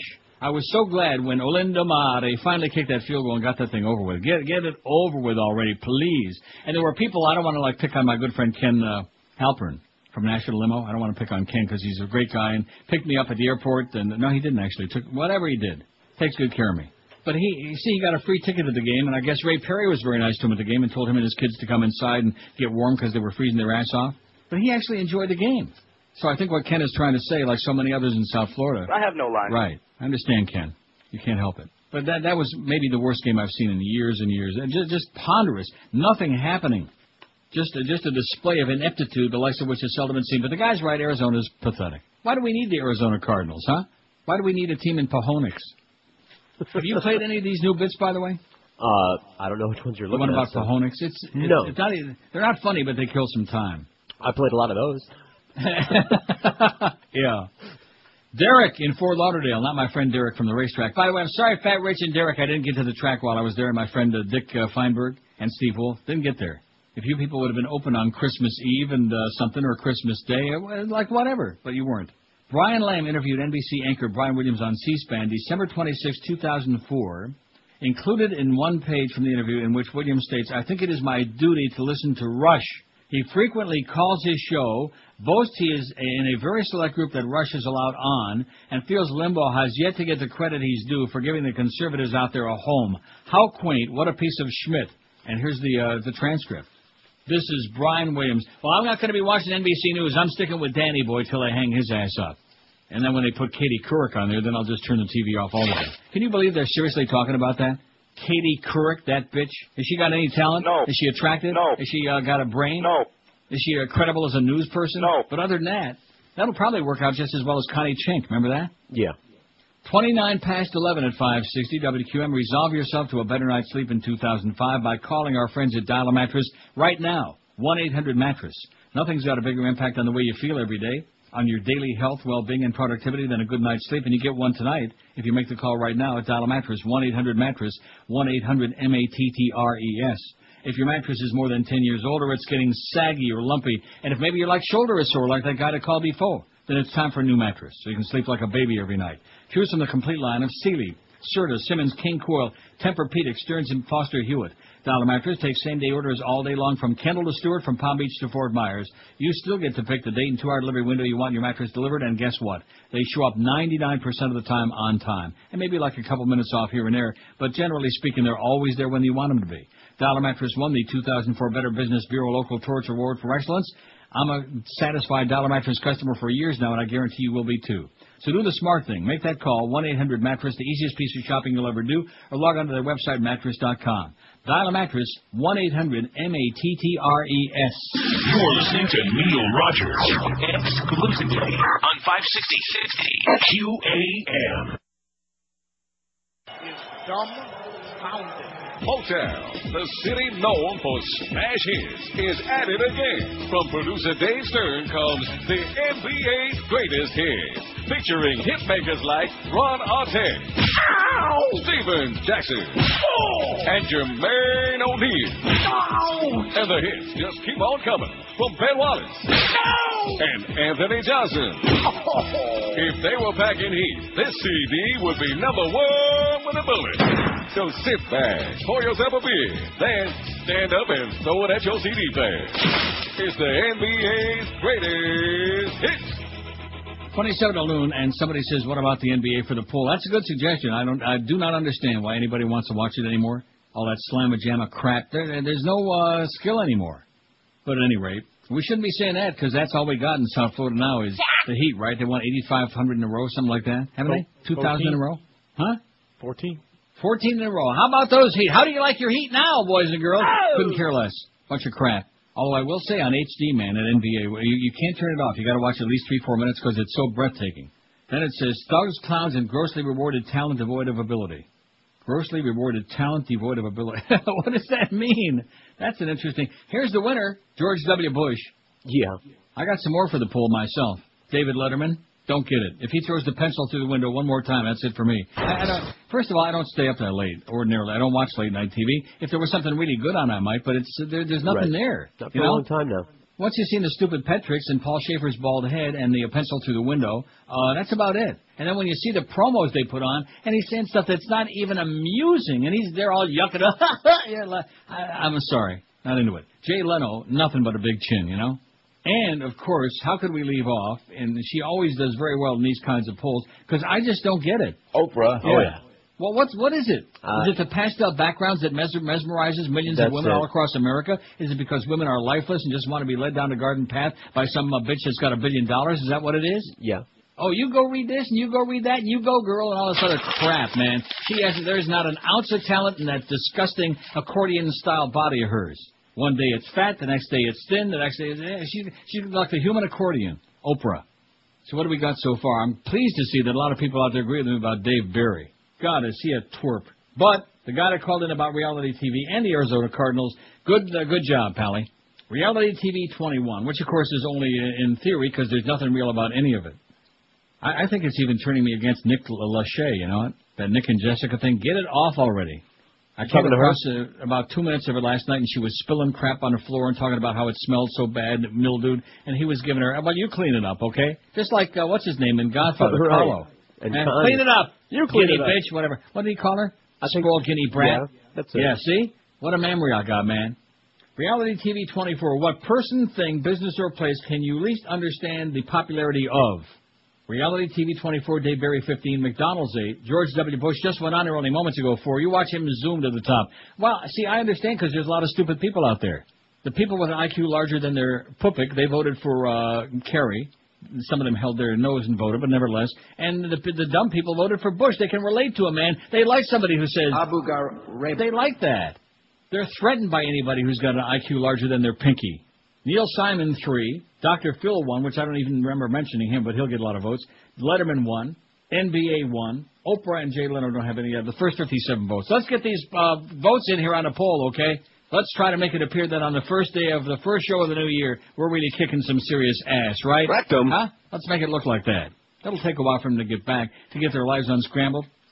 Because, you know, the history of Monday is usually pretty grim anyway after a weekend. And now after all of these holidays, finally getting over. And the worst part of the deal is in Canada, today is still a holiday because Saturday, New Year came on a Saturday. So the law says that people have to get Monday off. Unless, of course, they work in retail stores where everybody's having a big sale and they're making... What? I said, what a great scam. Yeah, it is a big scam. Now, this is one of these things that really gets to me. I've talked about it a million times till I'm blue in the face. Maybe not a million, but at least... About 30, man. All these silly-ass Bob Geldof stuff. Pop stars unite for quake victims. Singers include Sir Cliff Richard. Now, why was he knighted? Huh? I don't understand. Seriously, I mean, Elton John, I can understand, has sold 80 billion records worldwide. She's a king, queen, whatever. But what is Cliff Richard? Other than England, is he big anywhere else that I know of? I don't think so. No. Singers including Sir Cliff Richard and Boy George, wow, are recording a charity single to help raise funds for victims of the Asian tsunami. They hope the song will raise more than $2 million for the relief fund. Of course, we sure hope that please go out and buy that record fast, okay? So we can process all of the profits and we can get it over there just in time. What a crocker. We are the world. All this silly stuff, man. That's the human race, going back to your poll question on Friday. Yeah, let's record a song. And then we'll put the CD, we'll stamp out the CDs, and we'll distribute it to all the record stores, and then everybody will come in dutifully and buy it, and then we'll scam off the profits from whatever we got, and then maybe in a month or two, some of the money will get over there, maybe if they're lucky, but probably not. It's just embarrassing. All of these people like Boy George and Sir Cliff Richard are all multimillionaires. Send them $1 million, okay? And quit with the dog and pony show. The song titled Grief Never Grows Old. Oh, that must be the QM theme song. That must be Maddie Bell's theme song. Grief Never Grows Old. And described as a melancholy ballad, was written by radio DJ Mike Reed. R-E-A-D. I wonder if he's kin to Greg Reed. Only the spelling's been changed to protect the prevaricator. Former Boyzone singer Ronan Keating may also take part if a studio can be found close to where he's holidaying in Switzerland. In other words, he's so committed to helping out this cause that if they can find a studio, in other words, he's not going to take off on vacation. Right. Just like Canadian Prime Minister Paul Martin, who's a real zero, by the way. He was vacationing in Morocco. But he had his office, he had the phones, he was working the phones, and he was, so he comes back yesterday and puts out a big dog and pony show. Oh, I was in touch with all the world leaders, and we're raising it from 40 to 80 million now, and we don't want to be too embarrassed. Loser. Other music stars being approached include Robin and Barry Gibb of the Bee Gees.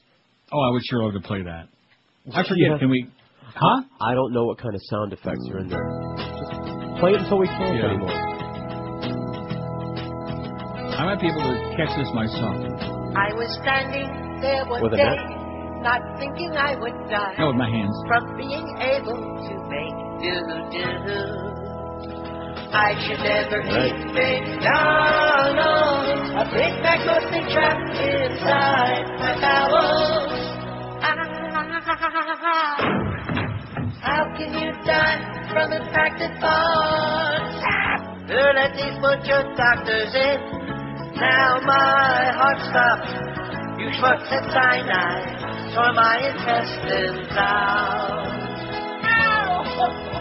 I guess I should have known what to expect living in Miami with the kind of service you get in this town. I would act in need tomorrow if I didn't eat that crab I swallowed.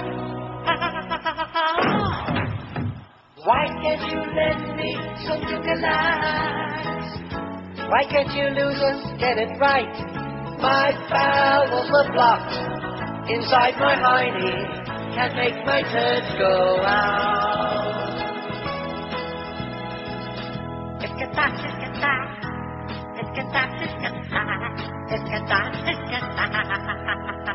Ooh, how do you like that? That was an exciting moment. You can play the whole thing. Even Joyce would approve, I think. I don't think she'd be too fond of the part where he says, huh? Don't ask Hey, her. Joyce. You turd. Yeah.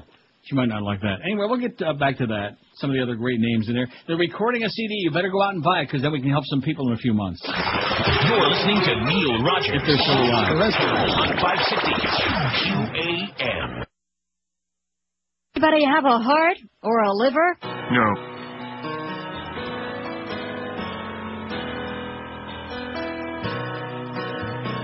Goodbye, Bernie Carrick. I'm in hysterics. We hardly got to know you, and if you ask me, that's quite okay, because you're fat and ugly and insane. Yet have no problem getting laid. Well, sure knows how to tickle. You were banging Judith Regan and a broad from Ecuador, and then you made her sleep on the floor. You don't deserve a damn thing, but this song I will sing, and that's awfully big of me.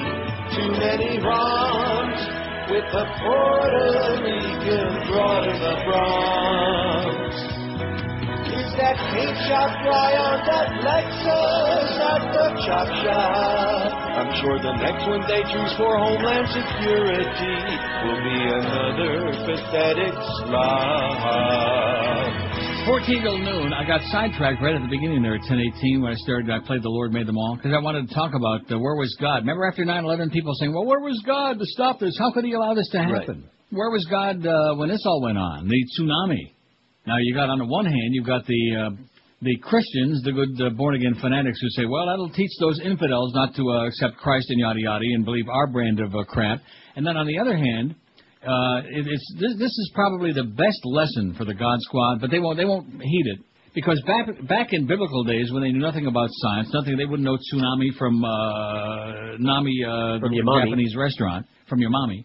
But back in those days, it would be an act of God, and God's wrath was waxing hot, and God was punishing. And of course, stop and think about this. Here's 140, maybe 200,000 people who died, most of them children, by the way, and the tourists who were just trying to have a good time. Right.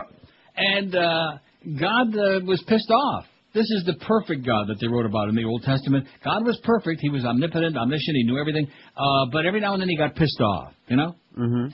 In fact, my favorite line that God spoke in Genesis was... Pissed off gets me fired up when I hear someone say that. That's my favorite line from the Bible. He gets pissed off. Even though he's perfect, So you better beware of the wrath of God, because look what happens when he gets PO'd. And, of course, he's got, like I've told you for years, bad aim. So a lot of times if he's pissed off at, like, a group of people or maybe even just one person, well, if you happen to be, like, in the hood, man, you got real tsuris, man. You got real problems. Where was God when 150,000 innocent people got swept away by the tsunami, Mommy? This fax from JW. Yeah, thanks for the congratulations on my new vet. No, I don't have to impress any punks in their Mustangs. I don't have to worry about that. Although it would be nice to go get a new Mustang from Armstrong Ford or Homestead, wouldn't it? Yeah, well. Well, so there you go. There's a little extra plug for my friend. Well, I'm always picking on people that drive Mustangs, but it's a fine automobile if you're under the age of 25. If you're like over, I would say... About 30, man. You should not be driving a Mustang. Anyway, he says, what's up with that Junior Seau spot about how cool it is to be hairless? Could you play the bit smooth after the spot next time? I don't even know if we can still play that. That sounds a little racy to me. I don't think it has any of the words in it. Are you sure? Well, we better run it by Joyce first. No, don't. And by the way, Happy New Year to Joyce and Carolyn Beasley and all the people at Corporate Naples. Thanks so very much for a pleasant negotiation and making my life almost worth living, okay? But most especially thanks for the New Year to my close personal friend Greg for an embarrassment and humiliation. Maybe I'll have an interview with Tom Zicka one of these days soon, you know? The audience wouldn't be... Can you believe that story that I told you? George knows it, by the way. You want to know what it is? Huh? Yeah, I can. I mean, in the history of my life, I just couldn't even believe it, even coming from him, the master prevaricator that he is. I guess maybe it was just an oversight on his part, you know? I'm sure. The faxes just keep on coming. What is this? Holy cow. Mark says, suggestion for today's poll, Quentin Tarantino. Yeah. It says, did you know they put mayonnaise on French fries in Amsterdam because of the metric system? It says he's the worst. He should only drop dead. All right. I like your sentiment, Mark. He's starting off the new year. In other words, I don't like people that waffle around. I like people that are strong. You know what I'm saying? I don't like wafflers. No, can't handle it. I like people that come right out and tell it like it is. It says, so I see where Nick Saban, the new saver for the Dolphins, totally tanked in his last game at LSU. 47 yards rushing and a complete defensive breakdown on the last play to snatch defeat from the jaws of certain victory. He'll certainly fit in with the Dolphin disorganization like a glove. Way to go, Wayne. You sure can pick him. Next year will make this season's 4-12 look like the undefeated season. Quick spy report. Oh, no. This is the worst thing I've ever read in my life. Did you read this? I can't believe it. I'm in shock. Paul Harvey Jr. called the Least or the Beast 2 Thursdays ago and sucked his ass, ripping George without mercy. Beast claimed not to know who it was he was talking to, but we, the loyal audience, knew. Take your pasty face and drop dead, Phil. A lot of people are going to have to drop dead to make Mark happy.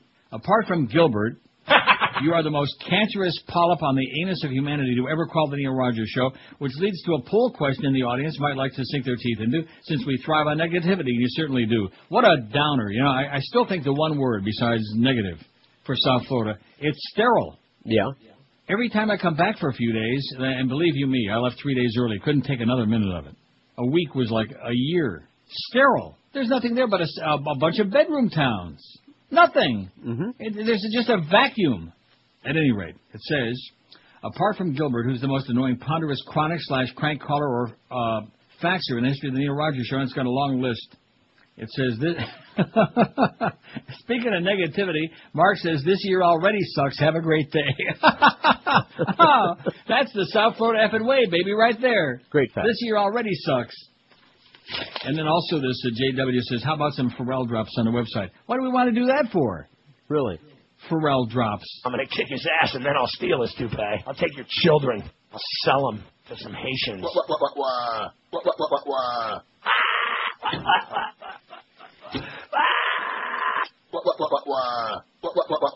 There you go. There's your Pharrell drops, JW. Have a nice New Year. This is pretty good. Although I do have, I already told you, I don't want to tell the audience and they'll start calling in. I got tomorrow and Wednesday's poll. In fact, I think I'll divide it up. It's too much. Okay. I got it already. Anyway, getting back to the pop stars who are singing a song to try to raise money for those poor people. It says other people, Robin and Barry Gibb of the Bee Gees, jazz sensation Jamie Cullum, I have no idea who that is. Chris Ray. Who's Chris Ray? I don't know. Josh? REA? Who knows? Sorry.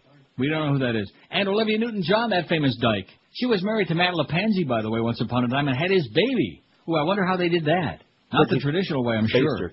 Maybe in a test tube. Sir Cliff has recorded his vocal part in Barbados, while Boy George has recorded his in New York. Reed wrote the song before the Boxing Day tragedy, but thought it was too gloomy to release. Now he plans to have it recorded by a collection of pop stars under the name of One World Project. Isn't that great? We are the world. You're all dying. I'm dying over here. Yeah, gloomy. I think Mark had a good point. It's already depressing. It's only the first Monday of the new year. It's a natural home for it because people keep saying to me, it's such a good song, but such a sad song, Reed said. Maybe Elton John can re-release sad songs. That's not bad. I like sad songs. It's a good song. I like I'm Still Standing better, though. You don't like that, do you? I love that. What's wrong with I'm Still Standing? Everything. I like Philadelphia Freedom best, though. Yeah, I like it. He said the song was a slow ballad and would work with around 10 singers rather than a sing-along like the Band-Aid 20 single raising money for famine relief in Africa.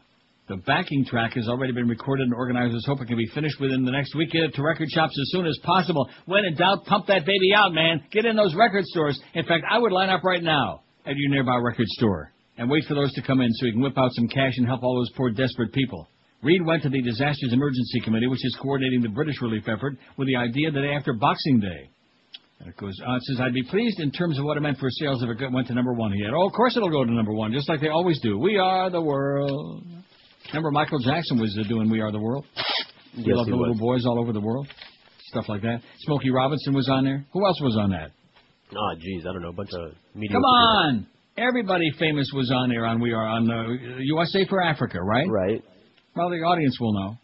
5670560, pound 560 on the Verizon and Singular wireless lines. We got the Mad Dog at 2 today. All right. Who I'm sure will reflect at great length on the Dolphins' fabulous season, 4 and 12. WQAM, hello. Which is coordinating the British relief effort. QAM. With the idea that after We're running about an 80-second delay now, you know what I'm saying? Hello. Says I'd be pleased in terms of what it meant. WQAM, hello. Neil, Happy New Year. And Happy New Year to you, sir. Hey, you got to hand to those shaved-down Dolphins, Neil. Yeah, you got to hand the soap or something. Body wash, man. I'll tell you, at least they're St. not back. Ives Apricot body wash. Ain't back into the playoffs. They don't be doing that now. Yeah. For the poll, Neil, either country music or NASCAR. Let's get them both on there. I like them both. Thanks a lot, Pally, and have a great New Year. You too. See ya. What'd you think? Good choices. Those are very good, and of course you see a lot of relationship there between the Yahoo rednecky red state crowd with that NASCAR. Round and around it goes, and I have no idea why anybody with an IQ larger than their little toenail would be interested in watching that crap. And then, of course, country music, it's a retardo thing. It's kind of like the Bush factor again. I bet you Bush is on top. He's moving. No, he's got a ways to go. Reality TV, though, has got a lead. Just like Aladar's got a lead in the middle of the stretch. I remember that Chick Anderson. Remember him? Dead as adrenaline. He was standing shaving one day in front of the mirror, and he croaked. He died. Chick Anderson. Great race caller back in the day, before Dave Johnson, I believe. Won't be long, man. It'll be Kentucky Derby time. It'll be May. Dave Johnson will be calling. Then it'll be like the Freakness in the Belmont. We'll have another one of those phony super champions that the thoroughbreds are famous for that turns out to be a dud, like Smarty Ass Jones. Thoroughbred racing is really, it was kind of sad to me to watch that last call. In fact, I should have taped it, shouldn't I? Because we have how many racing fans in this audience? About 30, man. I would have played it on the air, Phil, because you're a great guy and a good friend, but it would have blown the whole audience away. Here's the last call from Phil Saltzman at Calder, after 20 glorious years. Actually, when Phil first started, he was like a little rough around the edges like anybody else, like George. I would say that George is the Phil Saltzman of talk radio. Started out pretty green, you know what I mean? Yeah, well, but then developed his own thing as time went along, and also probably didn't get the credit he deserved. And you know who he replaced? The late, my good friend Bob Savage. Remember he died a couple of years ago? I think it's more than that. He was a good little guy. He was about 2 feet tall. Married this very tall, beautiful woman from Chicago who was a multimillionaire. Did she destroy his life, too? Must have, because all of a sudden, in the middle of all those riches and retiring and everything else, he upped and died. You're listening to Neil Rogers. You know how that goes, George. I am Frau Iliana Ross-Leitman, and I like scrubbing my smelly gorilla ass with soap made from jewels and listening to the Neil Roje Comunista Hour. Blame it on my childhood. Oh, my God. My lawyer says it's worked quite well for some, 'cause I've been looking around for an excuse to explain my quirks. You can't recognize me. My doctors have bleached out my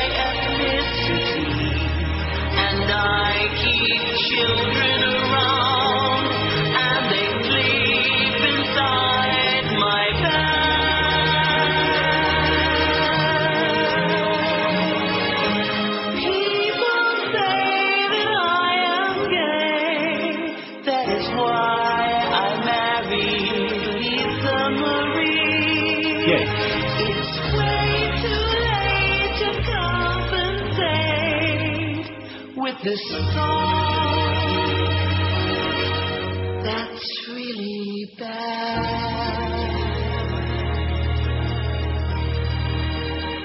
Blame it on my childhood and all of those toys that I never had. The only G.I. Joe in my life was my drunk and abusive dad.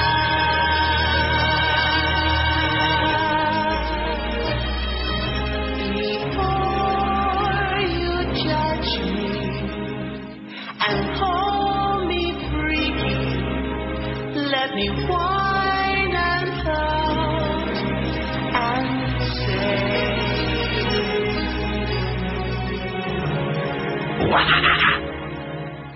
I blame it on my childhood.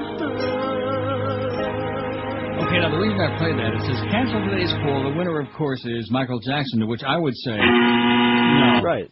I mean, he made a lot of good music. As much as we detest him personally and despise and revile him and feel he's the biggest piece of turd to come down in a long time. Right. Although he's no Phil Simms, I'll tell you that.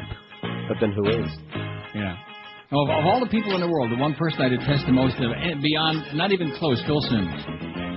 I love George W. Bush compared to the way I feel about Phil Simms. This man, somebody needs to put like a sock in his mouth. Shut him up already. What game was he doing yesterday? It was the Colts-Denver game, right? Did you see that, Josh? No. He was doing a game with, what's his name? Jim Nance, in your pants. And like I said, Jim Nance, he's okay, and especially compared, they got so many bad play-by-play and color guys now in football because they got these 85 games every week, and there's so many really bad people doing games. Yes, there are. Oh, and the telecast. You know, listen, guy makes a good play. Okay, we see him on the sideline for a couple of seconds. Great. I want to see the game. I don't know if you get infuriated the way I do. I don't want to see a close-up so I can see every zit on some guy's face on the sideline. I want to see the game, okay? I don't want to miss the play. I want to see where the ball is. I want to see what the hell is going on, how many yards. And another thing that Fox did throughout the Patriots-San Francisco game is, you know how on top they've got all the info about the score and the time, the clock. And they also get like 2nd and 6 or 3rd and 5, whatever. They show you the down and the yardage. Right. And they insisted not doing that. I don't know why the hell they did that. I guess just to piss me off, okay? Rupert Murdoch, you grave robber, you. But Phil Simms, he is the most detestable, the yard line, the sideline, side with that phony, affected drawl of his. And we don't care what you think. Don't you understand, Phil? Shut up. Just shut up, you jackass. God. I'll take Phil Simms all day over Chris Collinsworth. No, I hate Chris Collinsworth, but I love him compared to Phil Simms. Because, first of all, Chris Collinsworth generally isn't on one of the games that I'm watching, thank goodness. If you know, for whatever reason, Phil Simms has wound up on many of the Patriots games this season. And then, of course, the Colt-Bronco game had significance yesterday. And I'm going to tell you something again. I don't want to get football-oriented, but the most overrated team in the league is Denver, man. That Jake the Snake, Jake Plummer to me, every now and, once in a while he'll make the really good play, but he is such a bozo. He is so bad. So bad. And I'm going to tell you the biggest choke artist in the history of the NFL. That is? Shall I give you a clue? Go ahead. I'll tell you the team he plays for and the number he wears. Number 11 for the Buffalo Bills. Drew Bledsoe. He is the big... Did you see any of that? I did. They're playing... They got that game. They got a shot, man. As Jimmy Johnson would say, we got a shot. And just when the going gets tough, that's when Drew Bledsoe puts it on the ground, baby. Every game I've ever seen when he's playing a big game, no wonder Belichick got rid of his ass, okay? It made way for the beautiful Tom Brady. But they were Drew playing Bledsoe, Pittsburgh's third string. Huh? That's what makes it worse, is they were playing like their 2nd and 3rd string. Oh, my God. Yeah, and their 8th string quarterback there. That kid is 10 years old, the Steelers.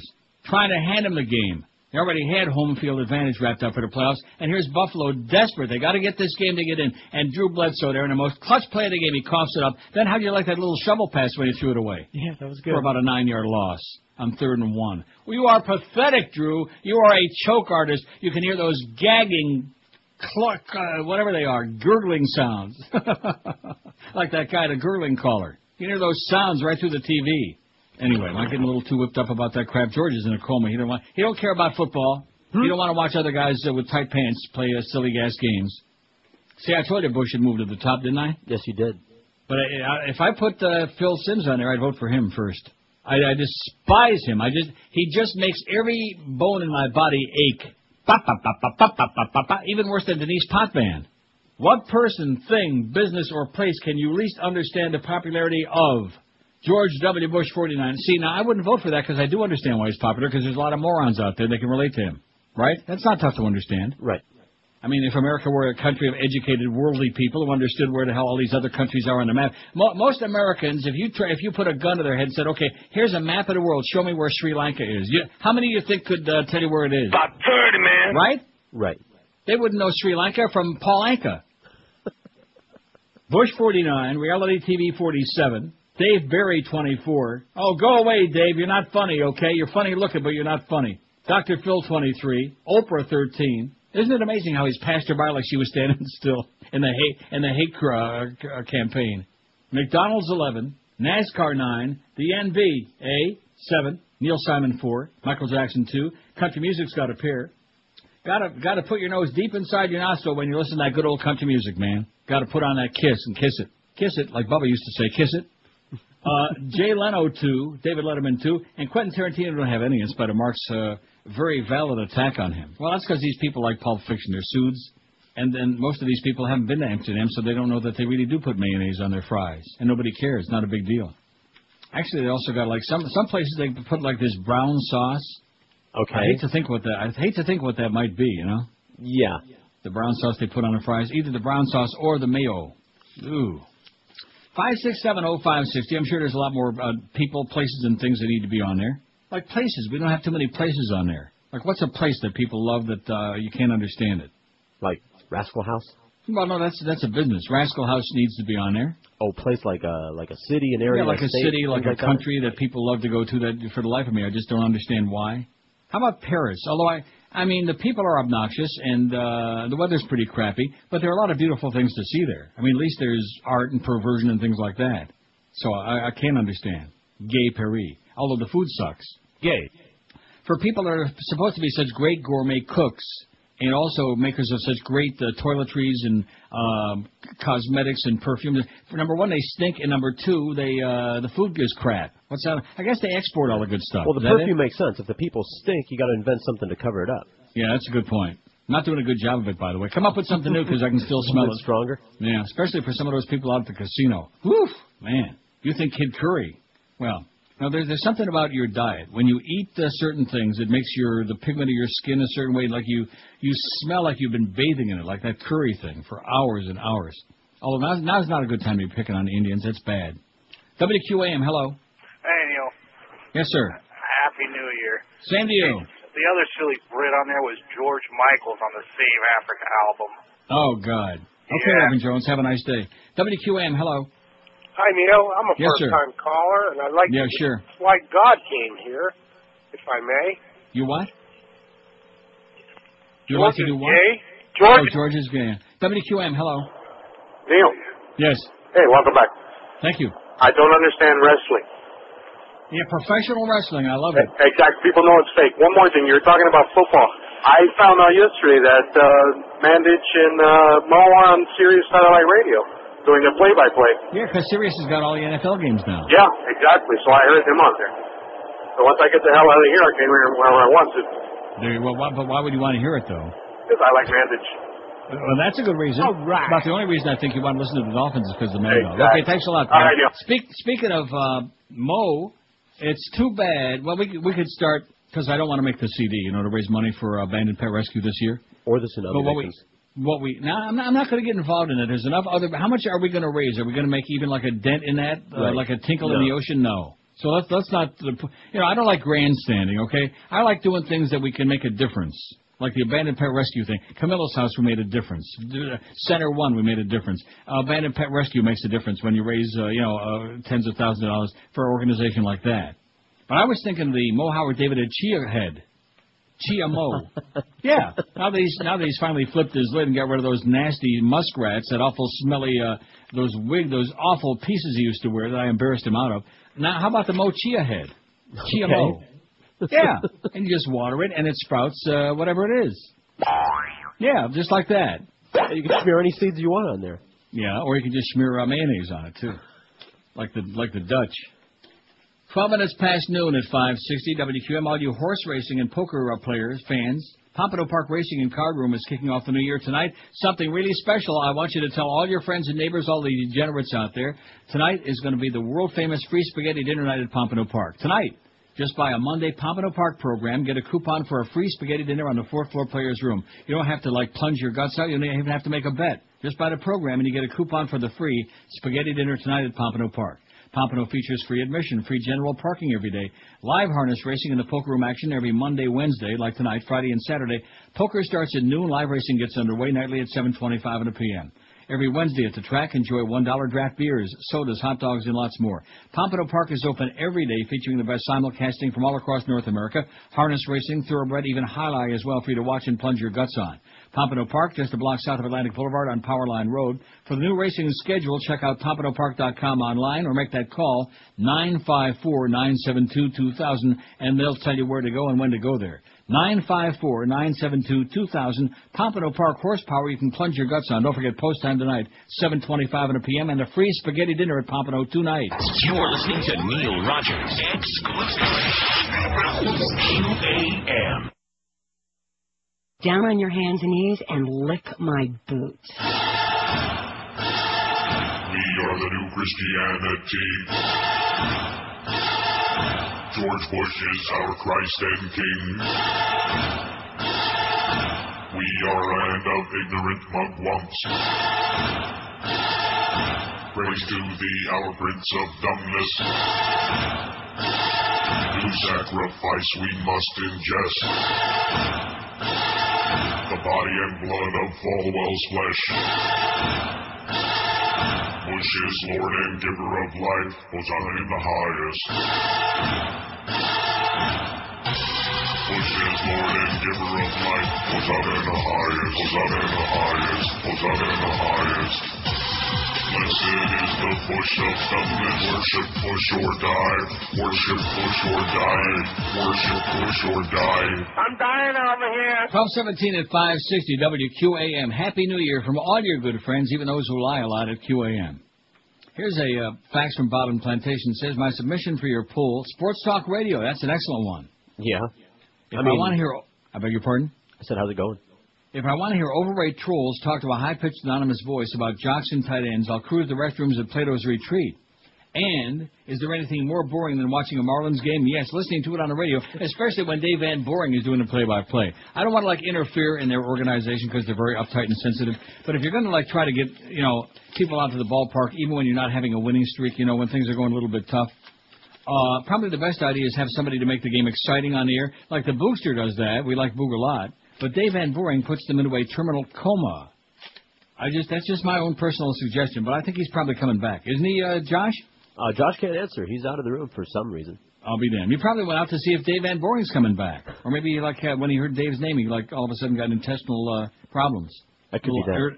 Irritable bowel. Go grab a towel. John in South Carolina says, South Carolina. In other words, nothing could be finer than getting out of South Carolina. I sure agree with that. I've driven through there real fast many years ago, and I ain't going back. I don't cotton to go back there.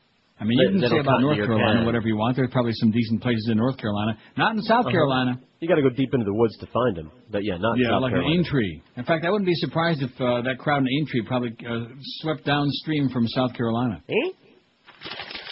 So there's South Carolina. Let's put that on the list. Oh, how can we put it on the list when Josh isn't there? I'll jot him down and we'll catch up. Oh, well, where is he? Last time this happened, it was indeed a bathroom emergency. Was it really? The last time it happened. Well, what are you guys eating in there? I don't know what they say. A bad bowl of grits gives you the schmitz. I think he did have a bacon egg sandwich for breakfast. Bacon egg sandwich. It'll do it every time. Not a good combination. Very bad. Tsunamis can happen across the globe, experts warn. You ready for that? In fact, guess what state I'm thinking might be a perfect spot? Not bad enough that Florida has to put up with all the hurricanes all the time, and occasional tornadoes as well. The death toll in Southeast Asia may have reinforced a widespread but dead wrong belief that tsunamis happen only when earthquakes strike in faraway seas. Sudden devastating waves can happen around the globe, even where the risk of a major earthquake is small, experts warn, including the U.S. densely populated Atlantic coast and along Texas coast on the Gulf of Mexico. Neither coast has got a tsunami warning system, and Texas state emergency plans don't even mention tsunami risks because the chances of one occurring seem small. People in the most earthquake-prone states, Alaska, they have a lot of earthquakes there, by the way. Do you know that? Yes. Part of that ring. That West Coast thing. Hawaii, Washington, Oregon, and California. That's that left coast thing. God is pissed off at all them liberals.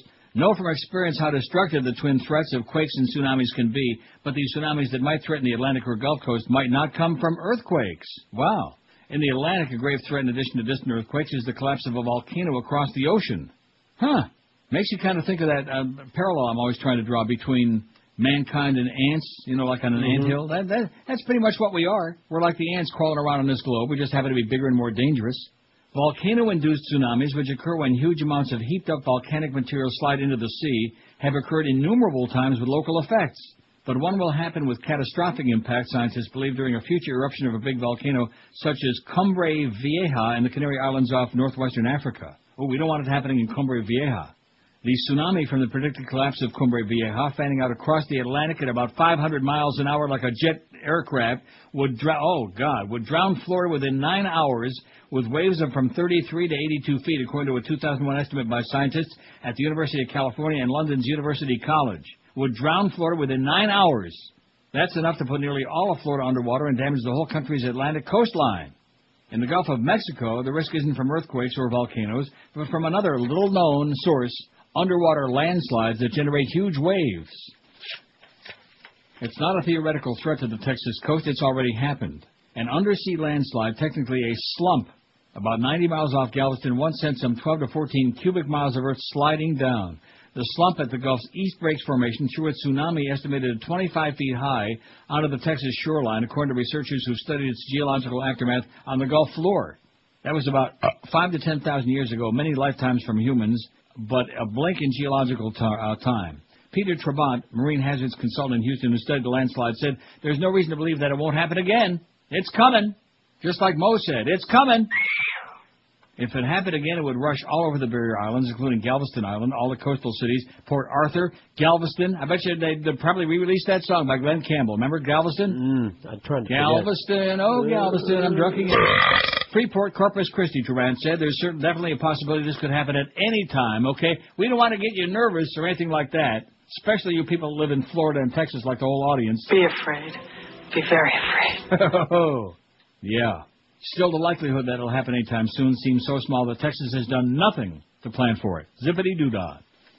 Texas official emergency plans, which deal in detail with hurricanes, tornadoes, floods, fires, and a host of other natural or human-induced catastrophes, don't even mention tsunamis, said William Ayers, spokesman for the State Division of Emergency Management. If a tsunami threatened the Texas coast, Ayers said officials would use the warning and evacuation plans already. Maybe that's where Josh went. Maybe he got an evacuation warning. Is he back? Yeah. I'm here. Well, what happened there? Like you said, I got a little evacuation warning. Bacon egg sandwich, man. Don't be doing that again. Don't do it. You'll regret it. You'll get that irritable bowel, and even a gigantic towel won't help cover up that. Oh, I don't want to even think about it. Haven't even had my lunch yet. There's a problem, it says here. Emergency planners can track a hurricane for days. Even an earthquake or volcano-induced tsunami can allow for hours to get people away from the most dangerous areas. But a landslide-induced tsunami might offer no warning at all. Just kind of like, there it is. Earthquake monitoring systems wouldn't pick it up, experts say. For the first time the public knows about the tsunami might be when it slams into the shore, when it's too late. You can't detect them, said Harry Woodworth, a meteorologist for the National Weather Service. You don't have much time to react when God gets pissed off. So be nice, okay? Stop getting God pissed off all the time, and he won't keep inflicting all these horrible disasters on us. The plague of the locusts, all of these things, the great flood, sure made those dinos sore. Barbaric, idiotic, ignorant people. And, well, the good book says, and it was written, yeah, it is written. Just like, they had another piece, I think it was on Dateline last night, about that fake toilet bowl with the crypt from Jesus and Jacob and whatever the thing was. I saw that. Yeah. Jesus' brother. Another Israeli shyster. Oh, how unusual, an Israeli shyster. Let's see. Here are the singers from We Are the World. Thank you very much from Jerry and Bonita Springs. Haven't heard from Jerry in a while, have we? No. Nice hearing from you, Jerry. Glad to see you're still alive. Says, hope you and George had a happy holiday. Oh, yeah, I had a really happy holiday season dealing with, let's see, Greg Reed and Joyce and Carolyn Beasley. Oh, it was time to rejoice. Yeah, no wonder they say rejoice at holiday time, huh? Is that when you get a new one? Yeah, I re-upped and rejoiced. It says, here's the list of performers on the We Are the World track. I don't know if anyone called it in. This is USA for Africa, Al Jarreau, Bette Midler, Billy Joel. And don't you remember the way they all had the headsets on and they were rocking back and forth? We're singing now as fast as we can and hope no more people starve before we get the money to them. Billy Joel, Bob Dylan, Bob Geldof, who, of course, was the brains behind this whole cockawry, Bruce Springsteen. You get these two confused, I think. Oh, who is the other one? Bob Geldof did Band-Aid. Band-Aid. European. Yeah, but he was involved in this. Do they know it's Christmas? Was he? His name is on there. Bruce Springsteen, Cyndi Lauper, Dan Aykroyd, Diana Ross, Dionne Warwick, Hall & Oates, Float, Harry Belafonte, Huey Lewis and the Lose, Jackie Jackson, James Ingram. Yeah, he's good, James Ingram. Jeffrey Osborne, Kenny Loggins, Kenny Rogers, Kim Carnes. How come all these people have been on there? I'm going to have to get the video and watch it again. LaToya, Lindsey Buckingham, Lionel Richie. I don't like Lionel Richie. Do you like Lionel Richie? No. No way. Go away, Lionel. We like your daughter, but not you. Marlon Jackson, Michael Jackson, Paul Simon, Quincy Jones. I love the way he was doing like the thing with the hands. He's conducting like marionettes, like puppets on a string. Quincy, a silly person. Randy Jackson, Ray Charles, rest in peace. Sheila E., Smokey Robinson, Steve Perry, Stevie Wonder, Pointer Sisters, Tina Turner. Or maybe the Pointer Sisters could point Stevie in the right direction. Tina Turner, Tito Jackson. No, I don't. That whole Jackson family, man, they leave me limp. Ooh, almost like Phil Simms, but not quite. Waylon Jennings and Willie Nelson. Now, all were like in "We Are the World." Let's raise some money. And people are starving to death. They're dying like flies, and these clowns are like singing a song, marketing it, and then hoping that by the time months later all the money comes in, and they're going to get some food to those starving people, or at least they can pay for the tombstone, something like that. Is that pathetic or what? What? Tragic. So it's very exciting to see that we're doing the same old crap all over again. Instead of these very wealthy recording artists, each writing a check for like $200,000, $500,000, maybe $1 million to multimillionaire ones. Oh no! And I'm really glad to see that. What's his name there? Ronan Keating. Might just be able, if he can find a studio while he's on vacation here, might pitch in a little bit. If not, to you, That's a raspberry, by the way, Joyce. It's our first fruit of the new year. I'm still waiting for my first fruit of the new year. 27 past noon at 560 WQAM. It's time to talk about Acceptance Capital Mortgage and everybody's main man, Anthony Caliendo. I would say that next to Tom Brady, he might be my main man. Whether you're buying a new house or refinancing, looking to get cash out, or just paying down your debt, Acceptance Capital Mortgage will show you the way to get it done. Acceptance Capital specializes in any situation. They'll get it done when others can't. 100% financing, option arms, new construction loans, investor and commercial properties. Check out Assistance Capital's stress-free mortgage payment program. Pick from 4 payment coupons based on your financial situation for that month with a pick-a-pay program. No income verification is necessary. And your credit score doesn't determine your approval like all other programs, because at Acceptance Capital Mortgage they realize that sometimes bad things happen to good people. They wind up working for this company, for example. In most cases, you can pull out cash, pay off all your debts, and still pay less for your mortgage payment every month. Call Anthony Caliendo at Acceptance Capital today and find out why he's just about everybody's main man. That's Acceptance Capital Mortgage. It's a toll-free call, 1-888-483-LOAN. That's 1-888-483-LOAN, LOAN. Call them today. The Howard Stern Show. Neil Rogers, mornings and middays. And sports around the clock. 560 WQAM. Man, it's tough being a squirrel. Look at this traffic. Why couldn't I be born a house cat or something? Oh, man, what am I gonna do? My brain is so small, I can't decide. I'm standing right here by the road. Should I stay or should I go? My pal Rocky pondered that. Then some Chevy made him flat. If I'm wrong, I will go flat. My tail will be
I'm dying over here. 26 to 1. Mad Dog at 2. The Humper at 4. From now, what is that OB headquarters? Is that like in the Orange Bowl? Is there like a room that says this is your Orange Bowl headquarters? Probably be out at Gate G like all the other broadcasts. No. That's Orange Bowl headquarters? Well, the Orange Bowl's played at Pro Players. Oh, that's right. I forgot. See, I'm out of touch, like Tom Jicko would say. I'm out of touch. I forgot they moved the Orange Bowl from that crappy old falling apart facility with those horrible toilets to the Pee-Pee Park. That's why they call it Pee-Pee Park, because it's a good place to take a pee-pee or whatever else you got to do, like Josh just did. Even more serious, I assume. I don't want to know. Well, so anyway, he'll be out there at Gate G at the Orange Bowl headquarters, 4 to 7 this afternoon. Then you got Geldy at Hollywood Greyhound, 7 to 9. What did I just hear there? Was that my imagination? Huh? Eddie K at 10. I thought I heard like a splash. A snort? No. Yeah, a little something. Anyway, this just in. I don't know whether this is from a website, Iraqi Democrats Against Occupation. It says, exclusive. According to our own sources in Baghdad, Abu Musab al-Zarqawi has been arrested in Baguba by U.S. forces. The U.S. occupation forces will cite this arrest as a victory for their war on terrorism. The people of Fallujah and their demonstrations demand a U.S. withdrawal of the last few days, which has topped 30,000 people. How many thousand? About 30, man. According to the news agency reports, have raised slogans distancing themselves from the Zarqawi group. The people of Fallujah have repeatedly accused U.S. forces of using Zarqawi as a pretext to demolish a city of 300,000 people in an attempt to quell its resistance to the occupation. Many in the Iraqi resistance have expressed opposition to Zarqawi's methods in the past, who is regarded as a small force in the anti-occupation movement. So either believe it or believe about Catherine Harris and that plane. I don't know. That's just what it says. It says U.S. forces have captured Abu Musab al-Zarqawi, one of the evildoers. Wouldn't that be great? Oh! Yeah. I'll be fine now. Everything will be just fine, right? Oh, we're fine. PR Ralph, your Puerto Rican friend, says, Happy New Year. Yes, I've eaten at 2J's Deli. It's very good. Finally a place to eat. Also great egg creams. And do get the puppy. Well, the first part is right, but not getting no puppy, okay? They're cute to look at in the window, but other than that, I don't want my carpeting all soiled up again. So Josh certainly will not be invited to my house. Also, it says, how many freaking times do we have to hear Junior Seau talk about shaving his nuts for speed, other gay stuff? We've heard the promo 7 times before lunch already. So what if NFL players shave their body parts? Whose spot is that? I don't know, is it a commercial spot? We don't want to knock it. It's a commercial. It's a fine sponsor. Oh, it's one of our fine sponsors. So PR Ralph, we usually used to like you, but in this particular case, you screwed up bad, PR Ralph. Not bad enough the squirrel got smashed on, but you're like stepping on our toes here with our sponsors, okay? We love them, and Junior Seau, even though he ain't playing these days, but nevertheless. In fact, neither is anybody else on that team these days. No mo, right? Not till next season. So who's the Dolphin quarterback going to be next season, Josh? Take your pick. They'll probably roll the dice. What does that mean? In other words, you're going to go with one of these 3 lunkheads? Or 4 lunkheads? I forgot. Who's the other kid that played a little bit behind Rosenbergstein? Oh, I don't know. What? I have no idea. God, I can't believe this is happening to me. Anyway, it certainly ain't going to be Jay Fiddler in the roof. He's history. He's got a pinched neck, and he's still busy pinching it. And then, of course, you got definitely no chance for A.J. Touchy-Feely. No way, man. That kid is so bizarre. Lost. Plus, aren't you a little bit sick and tired of seeing him, like, wincing and moaning and writhing in pain? At least once a game, it's obligatory with him. Every game. With the limp. Yeah, he's the wimp with the limp. And the Serge Rosensteinbergfeld, more than one Jew quarterback on the team is not a good sign, I don't think, you know? If you want a good luck thing, just hang a mezuzah on the locker room door and just get a real quarterback. That's my suggestion to the organization, to my good friend Wayne. Now, I guess I better take a few calls, okay? Because I'm getting into this. At the beginning of the year, it's not a good idea, right? Right, just take it real easy. Although I do have this evangelical leader threatens to use his political muscle against some Democrats. James Dobson, whom I despise almost as much as Phil Simms. WQAM, hello. Yes, it's QAM. Yes, sir. Yeah, I'm on my cell phone. If you can get me through quicker, I want to talk about hockey. I know, but you want to talk about hockey? Well, I don't think we take cell phone calls this hour. 5670560. Pound, is that ridiculous or what? Can I get him through quicker? He wants to talk about hockey. There is no hockey, okay? Sorry, Gildy. No hockey. No se permite aquí, okay? I was going to put Leafs lunch on there, but they got a spot for pizza. Pizza, proudly serving. Oh, don't eat there. Ooh, man, fat. Talk about Green Apple Quick Step. Here's a fax that says, welcome back. George did a fine job in your absence, I have no doubt. Sent along the Right Reverend Reggie White's top 10 list of hate and intolerance. Happy holidays. Mark your butt from Hallandale Beach. Says page 1 of 3. Where's the other pages? Well, the number 2 is going. That's all I got. And I don't know if you can read it, so tell me if you can, or I won't send page 3. Well, what is it? It's like a list, but it's real small print, so I sent it. Holy cow. How could anybody read this? Well, first of all, it's about a millionth of an inch high, the letters, and then when you put it through the fax machine and it gets a little bit darker, right. It says, as America mourns and energizes something. You can see the highlights, though. What? Like gays are liars and cheaters. Hispanics are... Oh, this is Reggie White stuff, huh? Right. Hispanics are gifted at cramming. Thanks anyway, Mark. Can't read it, okay? My eyesight's still good, but your fax was bad. Plus, he's been dead now for several days, and he ain't eating no more Scamble soup, Reggie White. Bigoted, piece of turd, another one of those athletes opening up a big mouth, okay? An IQ smaller than his little finger, and he's dead. God punished him, man. He punished him, just like those homophobic Sri Lankans, same thing. Oh, sorry. Now, let's take a few good calls. 567-0560, pound 560 on the Verizon and Singular Wireless line. Do not go to Sri Lanka, okay, no matter what they call it. Don't go there, I'm telling you. No plan. All those other poor bastards who happen to be in the way of that. See, God was aiming right at that little round thing in the Indian Ocean there, and he's got bad aim at times, okay? So he just sends off this big speed, unleashes it, and then he can't control what happens after that because he's too busy on Sundays, especially answering the prayers of those football players who are all busy running around pointing up to the sky. That's my favorite next to Phil Simms is a bunch of dumb jocks pointing up to the sky after they make a play, or even after they make a bad play. Well, what is that all about? Guy makes a bad play, a bonehead play, and then he comes back to the bench and they're fisting, See, it is a gay club. They're fisting. They're fisting on the sideline, no less. And they got upset about Janet Jackson? WQAM, hello. Hey, Neil, God, Happy New Year. Yes, sir, and the same to you.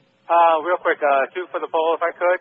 Okay. Walmart. I cannot stand them. My wife Excellent choice. Them. Magnificent. They're the antichrists. I cannot stand them, especially how they treat people. Forget it. I do human resources, and every time I read those articles on your website, it just boils my blood that she's still I think if we really had a God, Phil Simms would be forced to work at Walmart. Cleaning up latrines. Oh, and secondly, another person my wife loves and I can't stand, Adam Sandler. Ooh, good choice. Oh, my God. Oh, my God. That's exactly how I feel. All right. Excellent choice, man. Have a great New Year. Bye. 12:42 at QAM. You're listening to Neil Rogers exclusively. 560 QAM. It's going to give Ricky a blow. Coming up tonight on Inside the Behind, the True Hollywood Celebrity Music Biography Profile Story. All he wanted to do was, well, you remember. He was Todd Rundgren.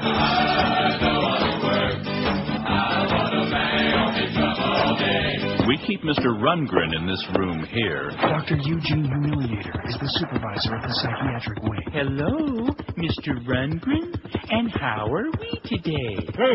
Does Todd want to work? Does Todd want to play? No? So what does Todd want to do?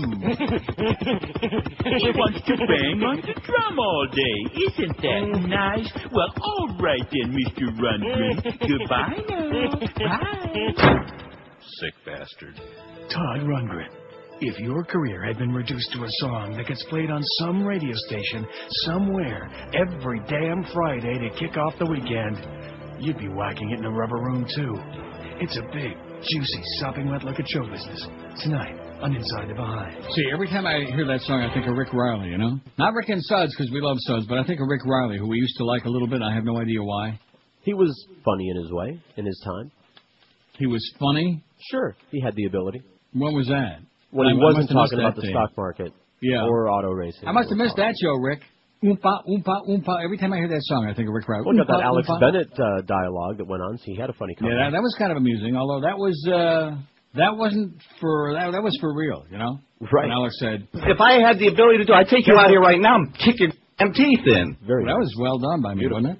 See, I sharpened up my finger for the new year because I had a long talk with my friend Joyce, and I said, have no fear, the finger is here. I can't tell you where I stuck it. You know, Joyce? Rectum. Yeah. 5670560, pound 560 on a Verizon and Singular wireless lines. Let's get 1 million more calls in between now and 2. We've kicked off the new year with fantastic calls. What person, thing, business, or place can you least understand the popularity of?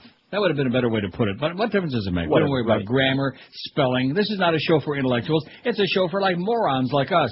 Right? Right, and our callers. Speaking of morons, look who's leading the poll. George W. Bush, 100. Boy, do I hate Phil Simms. I can't put it into words.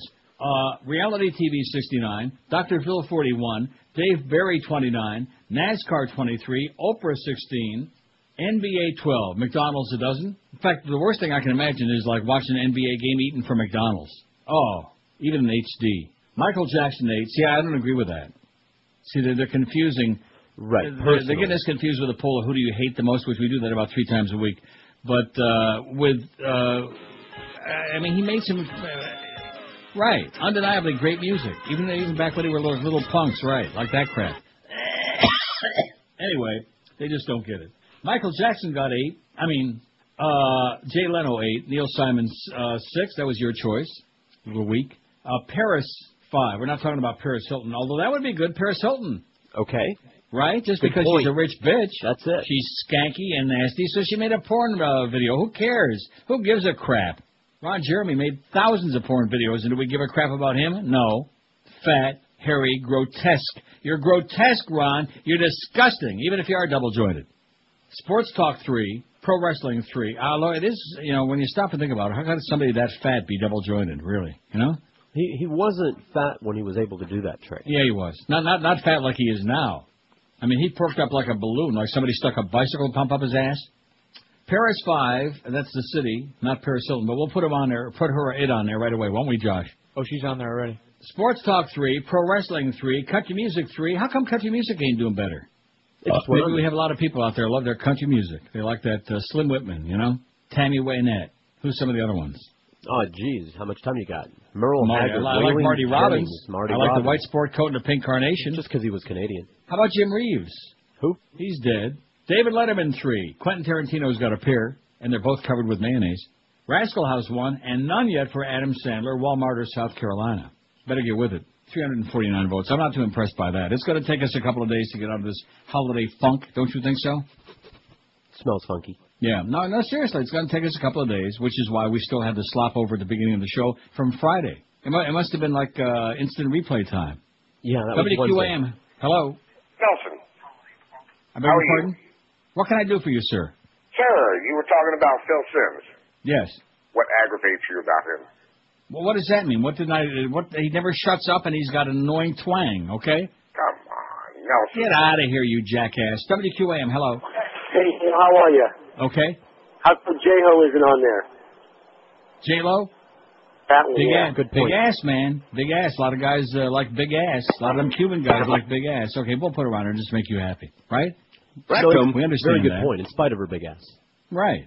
WQAM, hello. From Friday. QAM. Replay time. WQAM, hello. Neil, name for the list? Yes. Rush Limbaugh. Put up. No, you got to say it right, man. You're way off. You got to go learn to speak English, will you, please? Come on, do it right, man. What's wrong with you? If you're going to pick on Rush, if you're going to do Rush, where the hell is it? Where's that drop in? Oh, here it is. See, even I'm not doing it right. Yeah. Top another one more time. Thank you. That's how you do it. Practice makes perfect, baby. And that thing about Brian Williams on NBC, I will never watch NBC News ever again. Ever. Calls in on the Rush Limbaugh show, and he's proud of the fact that he's one of Rush's inner circle of right-wing jackasses. I almost said the A word. Careful. Yeah. Well, it's a Canadian thing, eh? Can you believe that? This is the guy that replaced Tom Brokaw. That's now the anchor of NBC News, and he's shouting out a big mouth about being on with Rush. Thank God for Dan Rather. That's what I say. Thank the Lord for Danny Boy, even though we only got another 2-3 months before they ship his ass off. See, that's what happened, boys and girls. When you cross this bunch, this administration, all of a sudden you're out of work. You're SOL, man. WQAM, hello. Neil. Yes, sir. How you doing, darling? Okay. Listen, it's not safe to go outside. There's helicopters everywhere around here. Yeah. They're from Jackson to 112. It's terrible out here. Wow, I'm sure upset that I can't be there with you, Pally. I'm sure really upset that I made that snap judgment to get the hell out of there while the getting was still good. What a place. Devoid of anything, devoid of life. It's just an outdoor funeral parlor. I said that almost 30 years ago, for Christ's sake. About 30, man. Outdoor funeral parlor, a place for people waiting to die.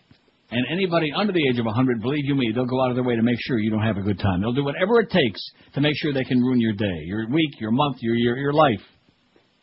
WQAM, hello. Hey, Neil, well, how about Jessica Simpson? Is she on your list? She ought to be. All right, what about, I know she's on George's list. I went on your website, and she was in the studio with him. I didn't even know that. Yeah, she was. It was 100 years ago. Yeah, it was a long time ago, but he said she still looked pretty good. Excellent. Good show, man. Okay, thanks. I know. I see you can put her on there, but I mean, I understand her popularity. She's a hot blonde. She looks pretty good. She's not no Britney. She ain't no. Who else is real hot right now? You know, she ain't no Halle Berry, right? Right. She's got big boobs.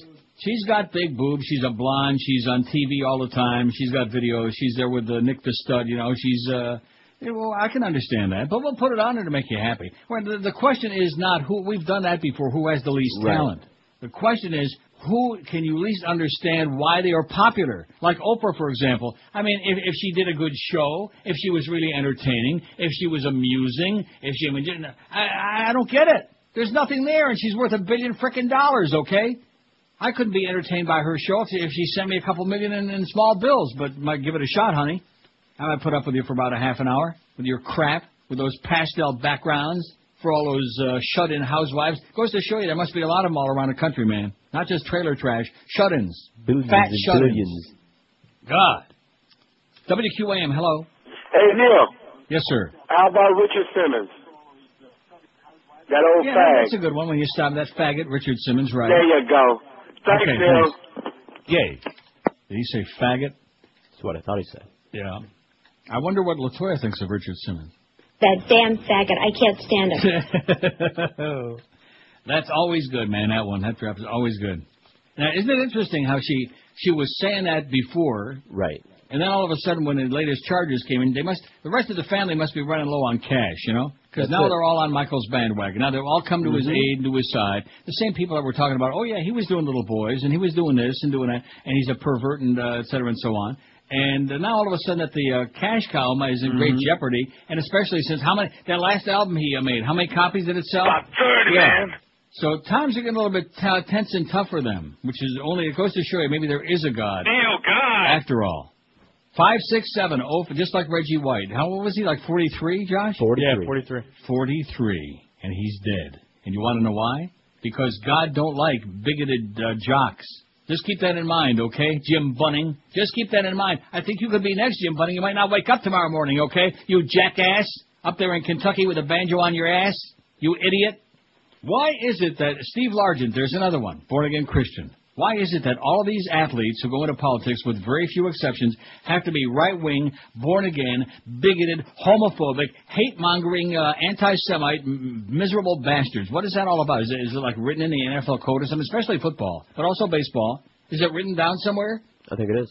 I guess that's why Mad Dog has to pretend he voted for Bush.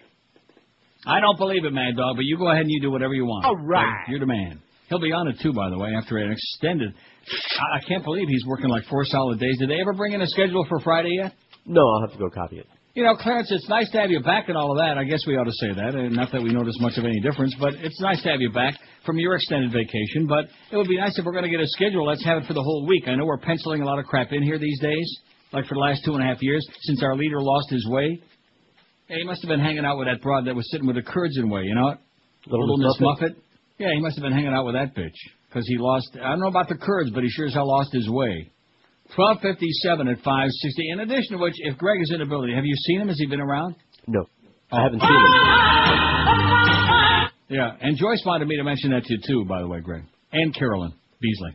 See, I have to clarify there. 12:57, 3 minutes till 1 at 560 WQAM. When you shop for quality footwear, here's a great story you're going to love. Absolutely fall in love with, because it's such a pleasant place to shop. Brandy Shoes in Pompano Beach. See, I'm fighting this thing. Might have George arrested this week, I'm telling you. I'm just warning you ahead of time. I'm just staving off this. Very luckily, knock on wood, I haven't had like the cold, the flu. Had a couple of the scratchy throat things with this change of climate. Another good reason to stay out of Florida. Anyway, at Brandy's, you'll find the biggest selection anywhere in South Florida of great men's and women's name brand shoes. The best in service. They make sure you get a perfect fit every time. And the most unbeatable prices in town, period. At Brandy's, the top quality names in the shoe business: Rockport, Florsheim, SAS, Sperry, Timberland, Naturalizer, and lots more. And with Brandy's gigantic selection, you can just about bet Greg Reed's life on it that whatever size you like and whatever style, it's sitting on the shelf ready to slap on your fat feet. Brandy's is open every day of the week, Monday through Saturday from 9 to 9, Sundays 10 to 5, and you'll find Brandy's at 1290 North Federal Highway in Pompano Beach. It's always worth a trip from anywhere in South Florida. And right now, this week, it's a great time to buy SAS shoes at Brandy's. Get some great savings on selected men's and women's styles. And, of course, the usual savings on everything in the store at Brandy's in Pompano Beach. So be sure and come in this week or visit them on the web at brandyshoes.com. You're listening to Neil Rogers exclusively on 560 QAM. This is Scott Burrell. And when I'm up in Boca Chica slapping old women with painted lips around the pool, I listen to the Neil Rogers 1 to 2 hour. I listen to the Neil Rogers Fair and Balanced 1 to 2 hour.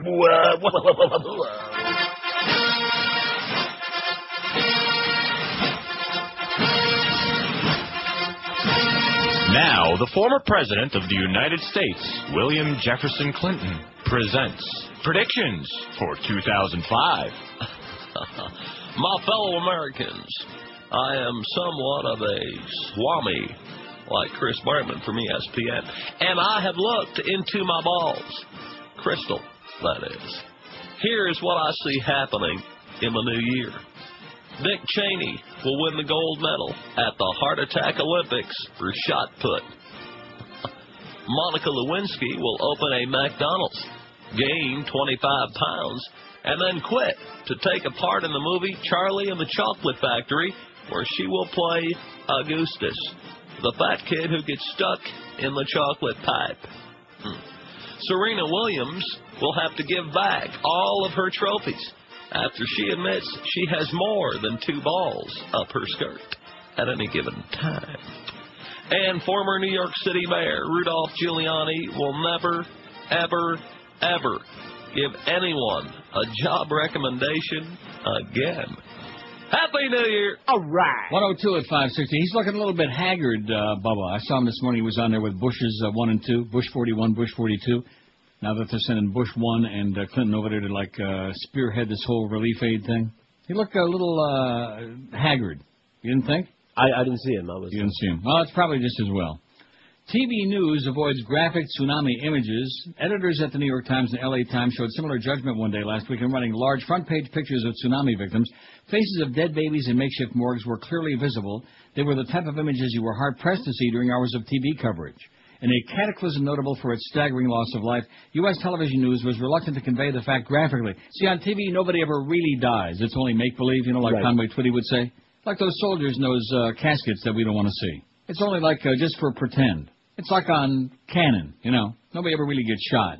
The early days of coverage were dominated by video, much of it taken by amateurs depicting the awesome spectacle of onrushing water. When professional TV crews arrived, the cameras focused mostly on the physical destruction, buildings splintered, cars and boats flung along city streets. When bodies were seen, they were mostly from a distance and usually covered up. From television's perspective, they didn't have a face. What you want to do is show the horrific nature of what happened, but do it in a way that you don't cause disgust among the viewers, especially during the dinner hour, said Chuck Lustig, who coordinated ABC's news coverage on World News Tonight and other broadcasts. Especially during the dinner hour, we don't want to be showing that, Right. We've got Spilky's Narrator on Channel 7 during the dinner hour, if that isn't the most disgusting thing you ever saw in your life, but we don't want to disgust the viewers, right. With such a decision, journalists walk a fine line between showing sensitivity and giving short shrift to the enormous human cost and scope of the event. It anesthetizes the emotion, said Michelle McNally, director of photography at the New York Times.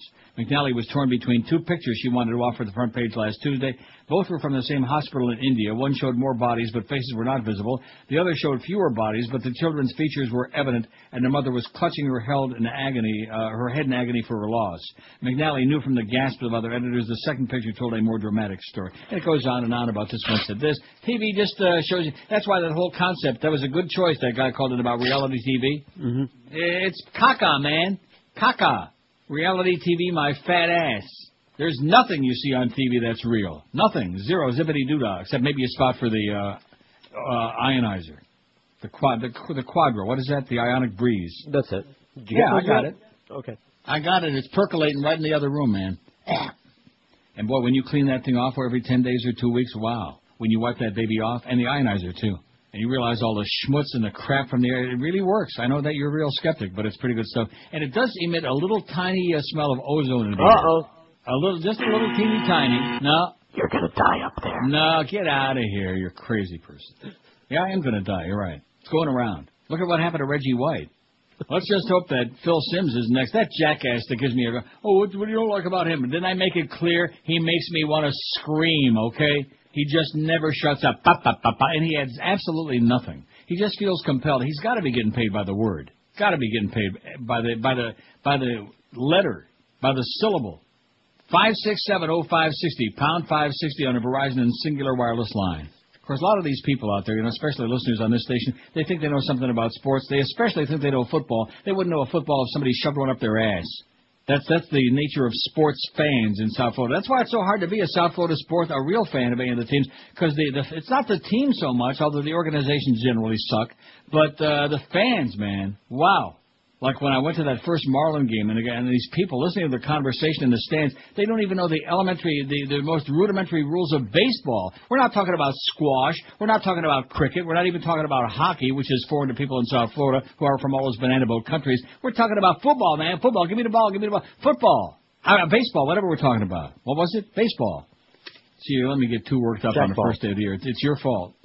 Oh, it just pisses me off that there's so many people ignorant about what's... if you went out to Dayland right now, and you had a map of the world, and you said, please. You took the first 100 people and said, show me where Sri Lanka is. Please. Cracker, please. Here's line 9, QAM, hello. Hey, Neil. Yes, sir. It's got to be the Donald Trump. Donald Trump. That's it. Okay. All right? Yeah, we'll put him on there, but I mean, he's got a lot of money. People in America like people with a lot of money. They're impressed easily. He's got bad hair. He's got a personality like a dead man, but he's got a lot of money, right? Right. His casinos are doing really well. Not.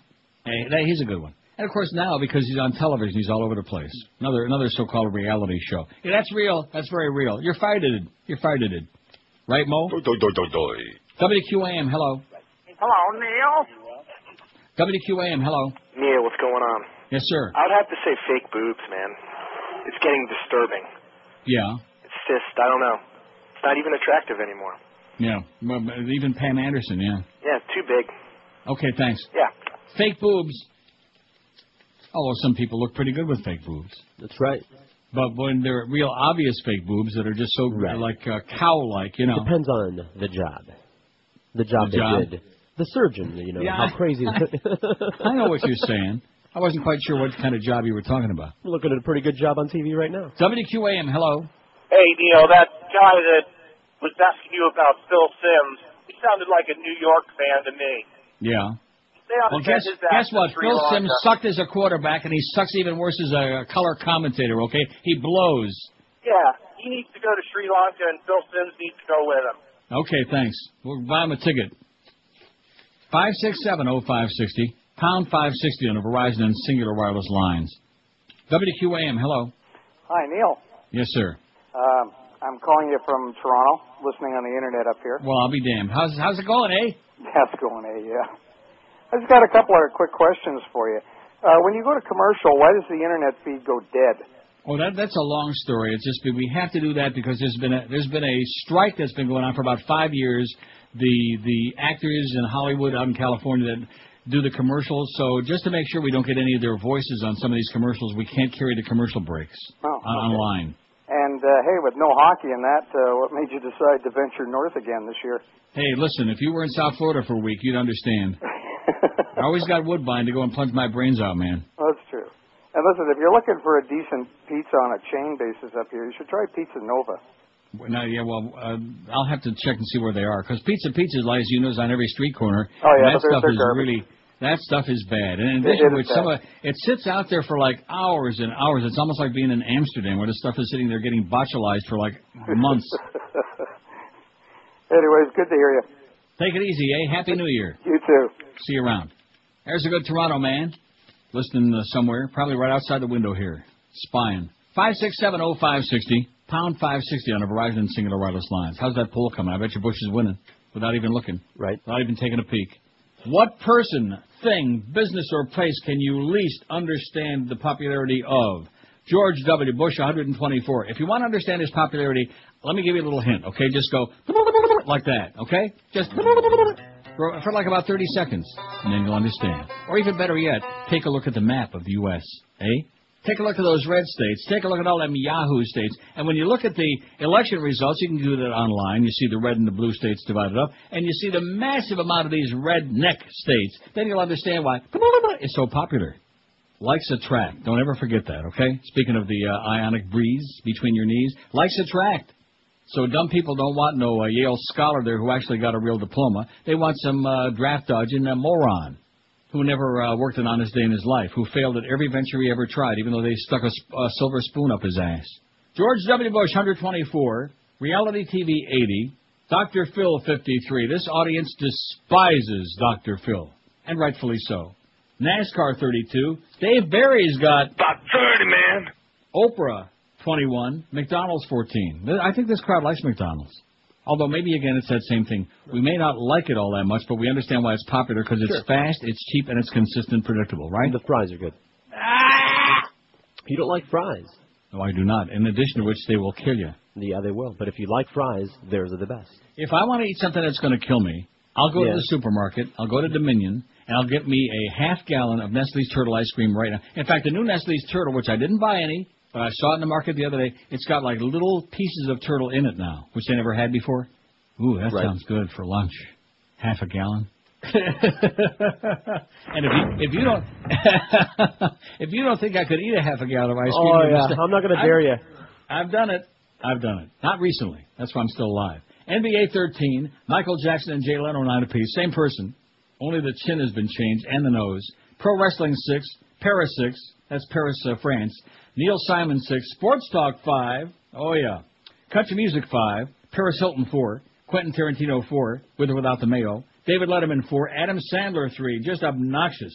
Oh, God. I hope Bob Barker just punches his lights out. Speaking of Bob Barker, did he just turn 96 or something like that? He's still going strong, man. Yeah. They love Bob the old Barker. Walmart 3. Fake boobs 1. Donald Trump 1. Jessica Simpson 1. She's got real ones, don't she? Yeah, they are real, actually. Well, good. I hope you got a nice squeeze. Rush Limbaugh 1. J-Lo 1. Rascal House 1. Richard Simmons and South Carolina each have the big... Yeah. I wouldn't be surprised if J-Lo's got a fake ass. You're listening to Neil Rogers on 560 Spectrum QAM. Celebrity Survivor. Watch as these celebrities are given the toughest tasks of their lives. Michael Jackson's challenge. Umpire at the Little League World Series. Oh, there's definitely 2 balls on that batter. Shut up, freak. Ow! Scott Peterson must move into the neighborhood of desperate housewives. Hey, Susan, baby, you want to go on a fishing trip? Sure, Scotty, as soon as I finish cleaning this gun. Oops. And Clay Aiken sings the national anthem at a NASCAR race.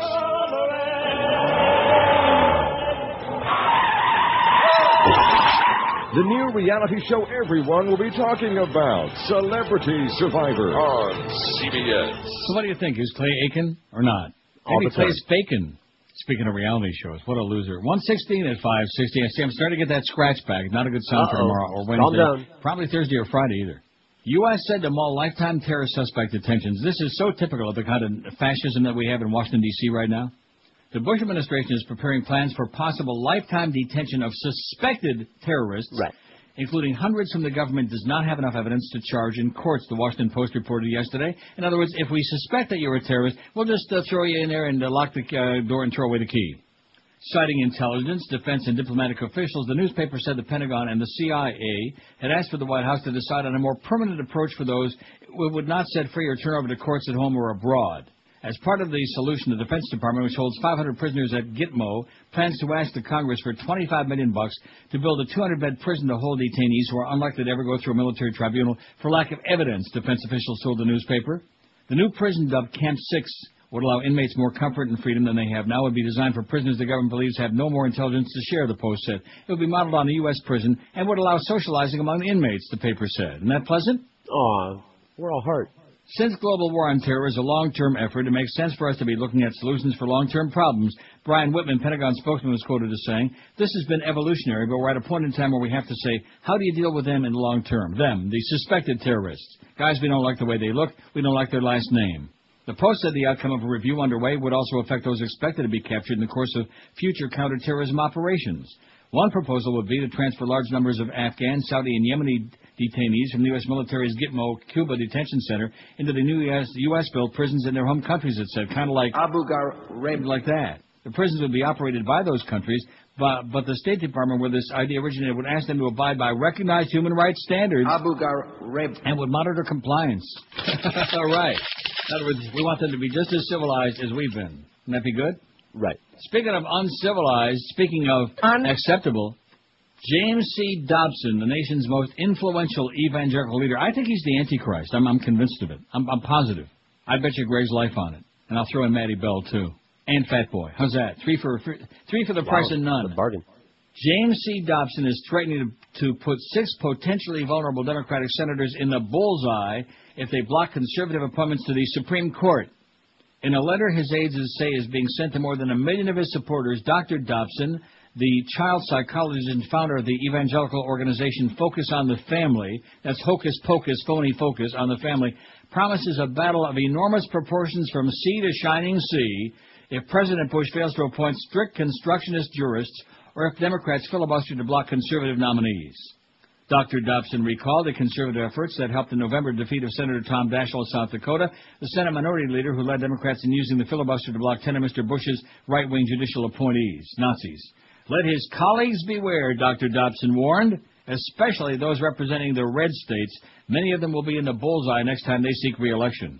See, a good religionist, he's always making threats, right? Yeah, sure. You either do it my way, it's my way or the highway, or the die way. He has ways. He singled out Ben Nelson of Nebraska, Mark Dayton of Minnesota, Robert Byrd of West Virginia, who just turned 125, Kent Conrad of North Dakota, Jeff Bingaman of New Mexico, and Bill Nelson of Florida. Bill Nelson! Oh, my God. All 6 up for re-election in 2006.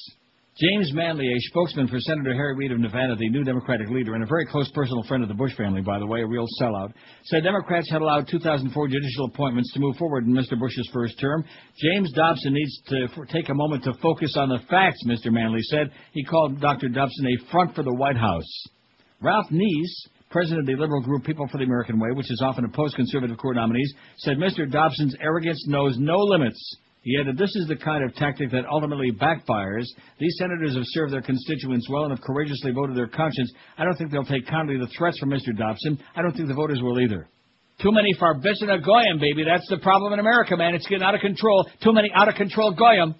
Dr. Dobson's activities represent a new level of direct partisan engagement on his part. Unlike other conservative Christian leaders, Dr. Dobson owes his grassroots following primarily to his partly clinical, partly biblical advice on matters like marriage and child rearing. Oh, yeah, child rearing. That's big in the church. Before supporting Mr. Bush, he had never endorsed a presidential candidate. In the aftermath of the election, some of Dr. Dobson's allies are warning their fellow evangelicals not to be seduced by political deal-making.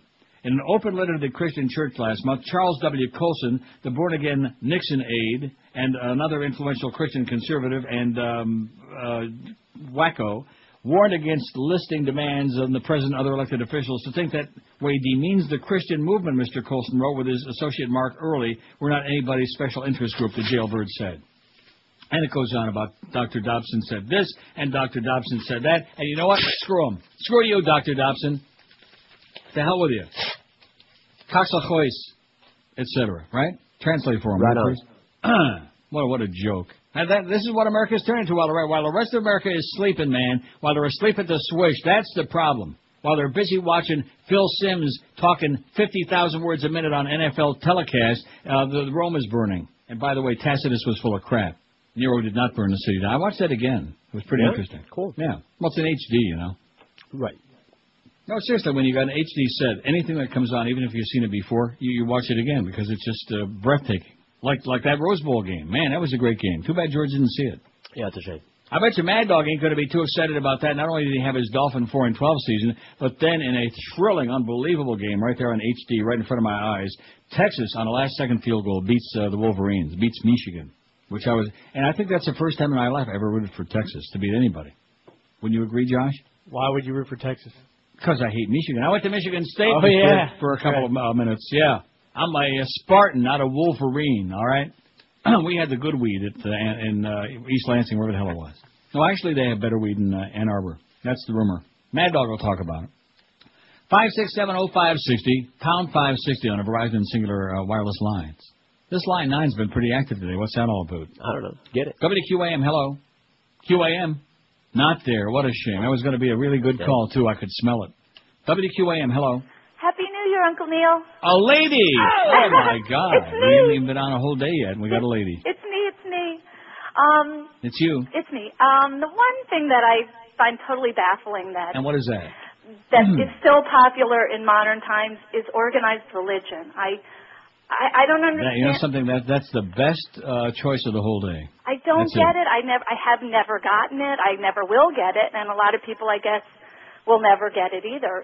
Well, let me explain to you as best I can. Most people are weak and they can't think for themselves, so they want other people to tell them to answer all the questions for which there are no answers. So it's because most people are lemmings and sheep.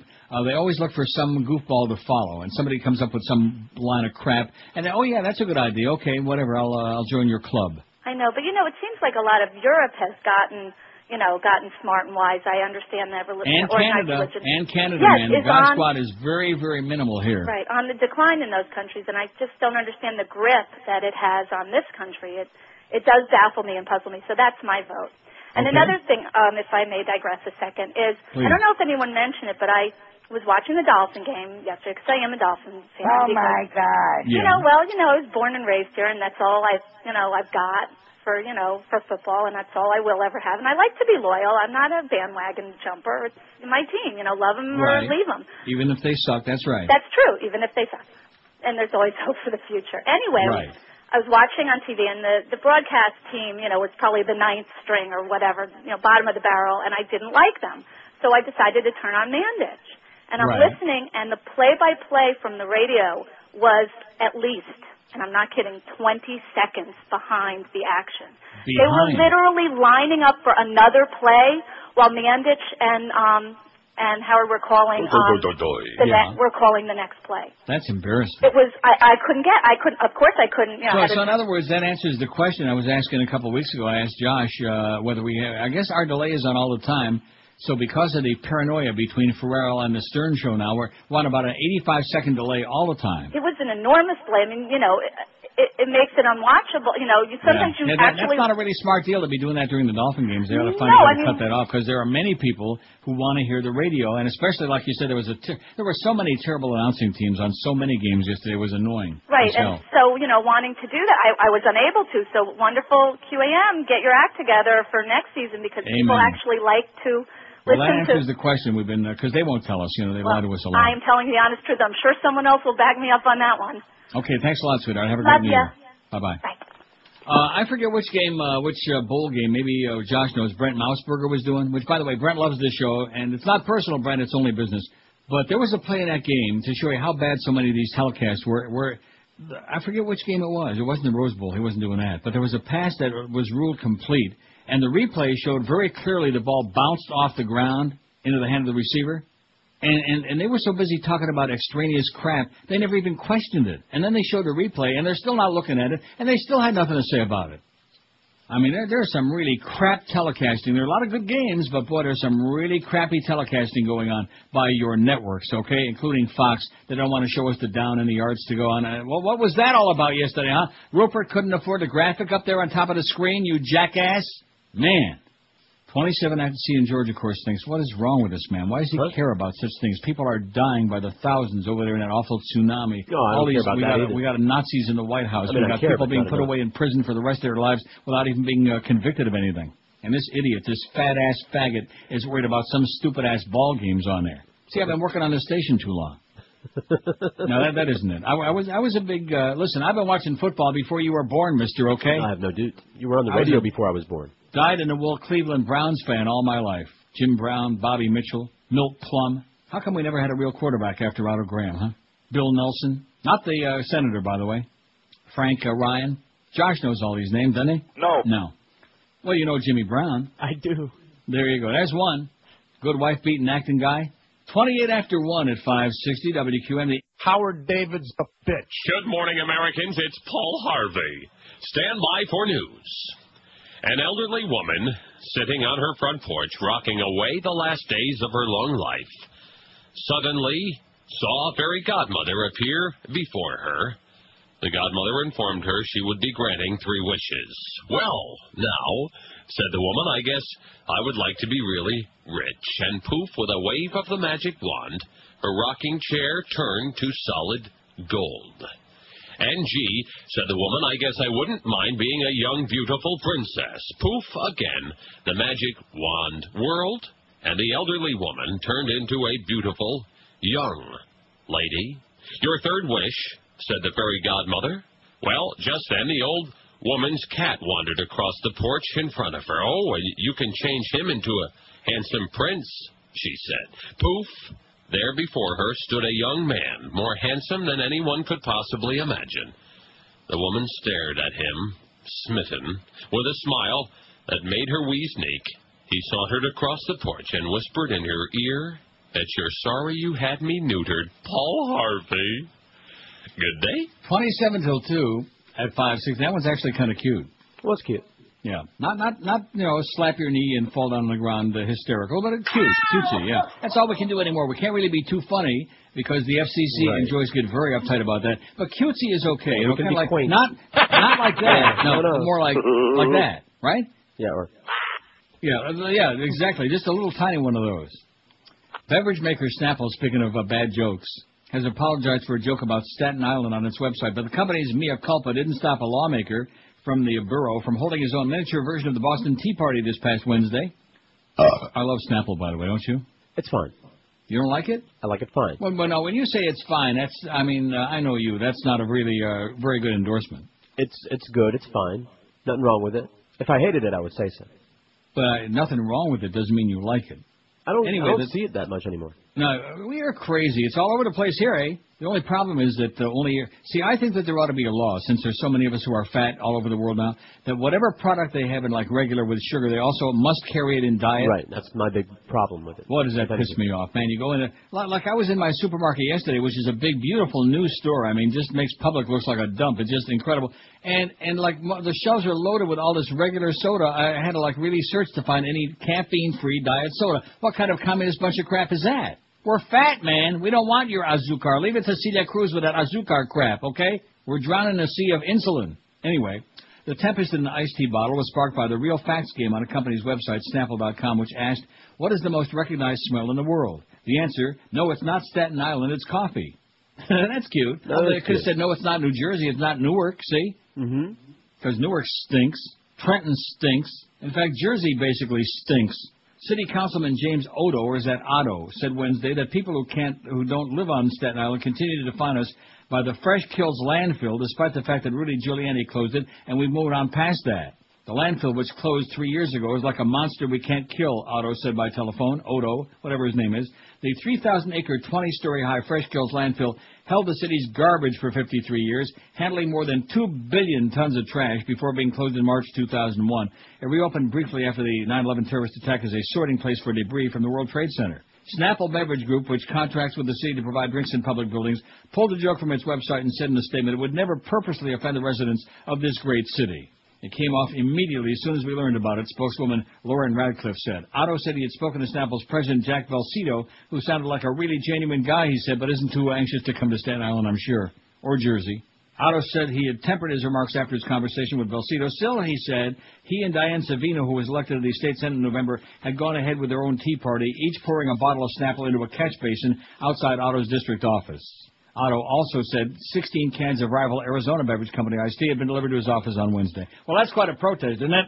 He poured out a bottle of Snapple, and he ordered in 16 cans. That probably put him right out of business, I would think. Now, what do you think, Arizona iced tea or Snapple? Oh, Snapple.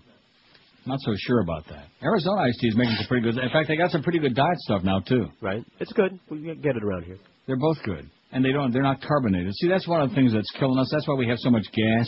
And we can't make those sounds anymore. Joyce will really freak out. But that's why we have so much gas and we're farting all of the time, because we're drinking all this gaseous crap. Con gas, man. Gasata. I had to cut way back on my Diet Pepsi. You were cutting it? I'll bet you were. Well, I'm drinking my caffeine-free Diet Coke right now. I think it was the caffeine that was killing me.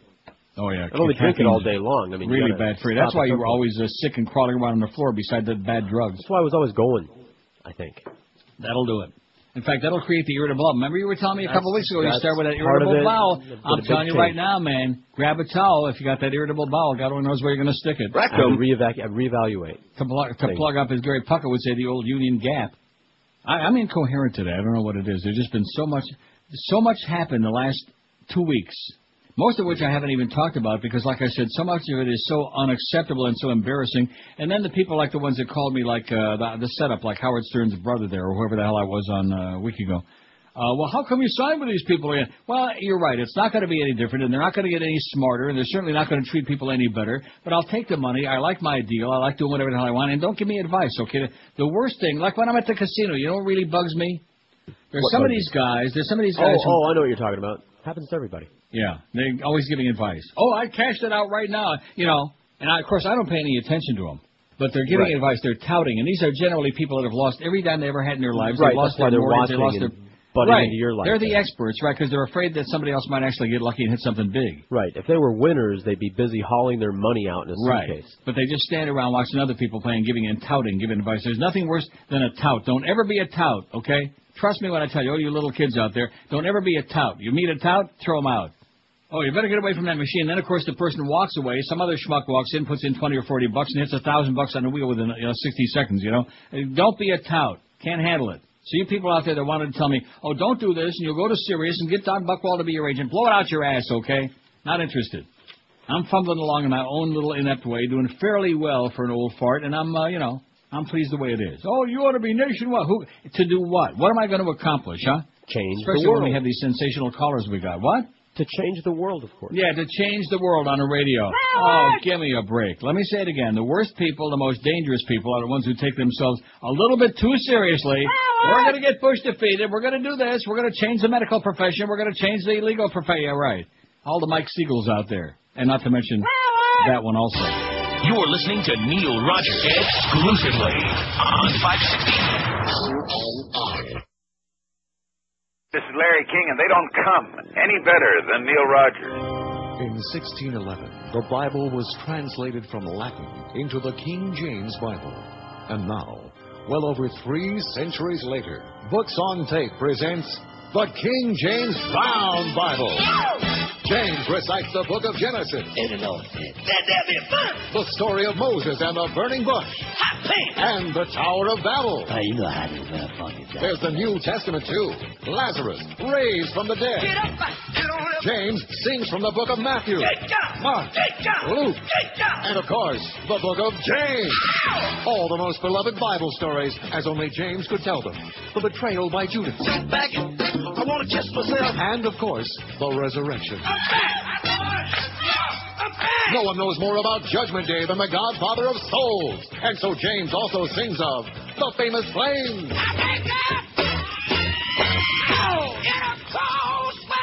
The King James Brown Bible.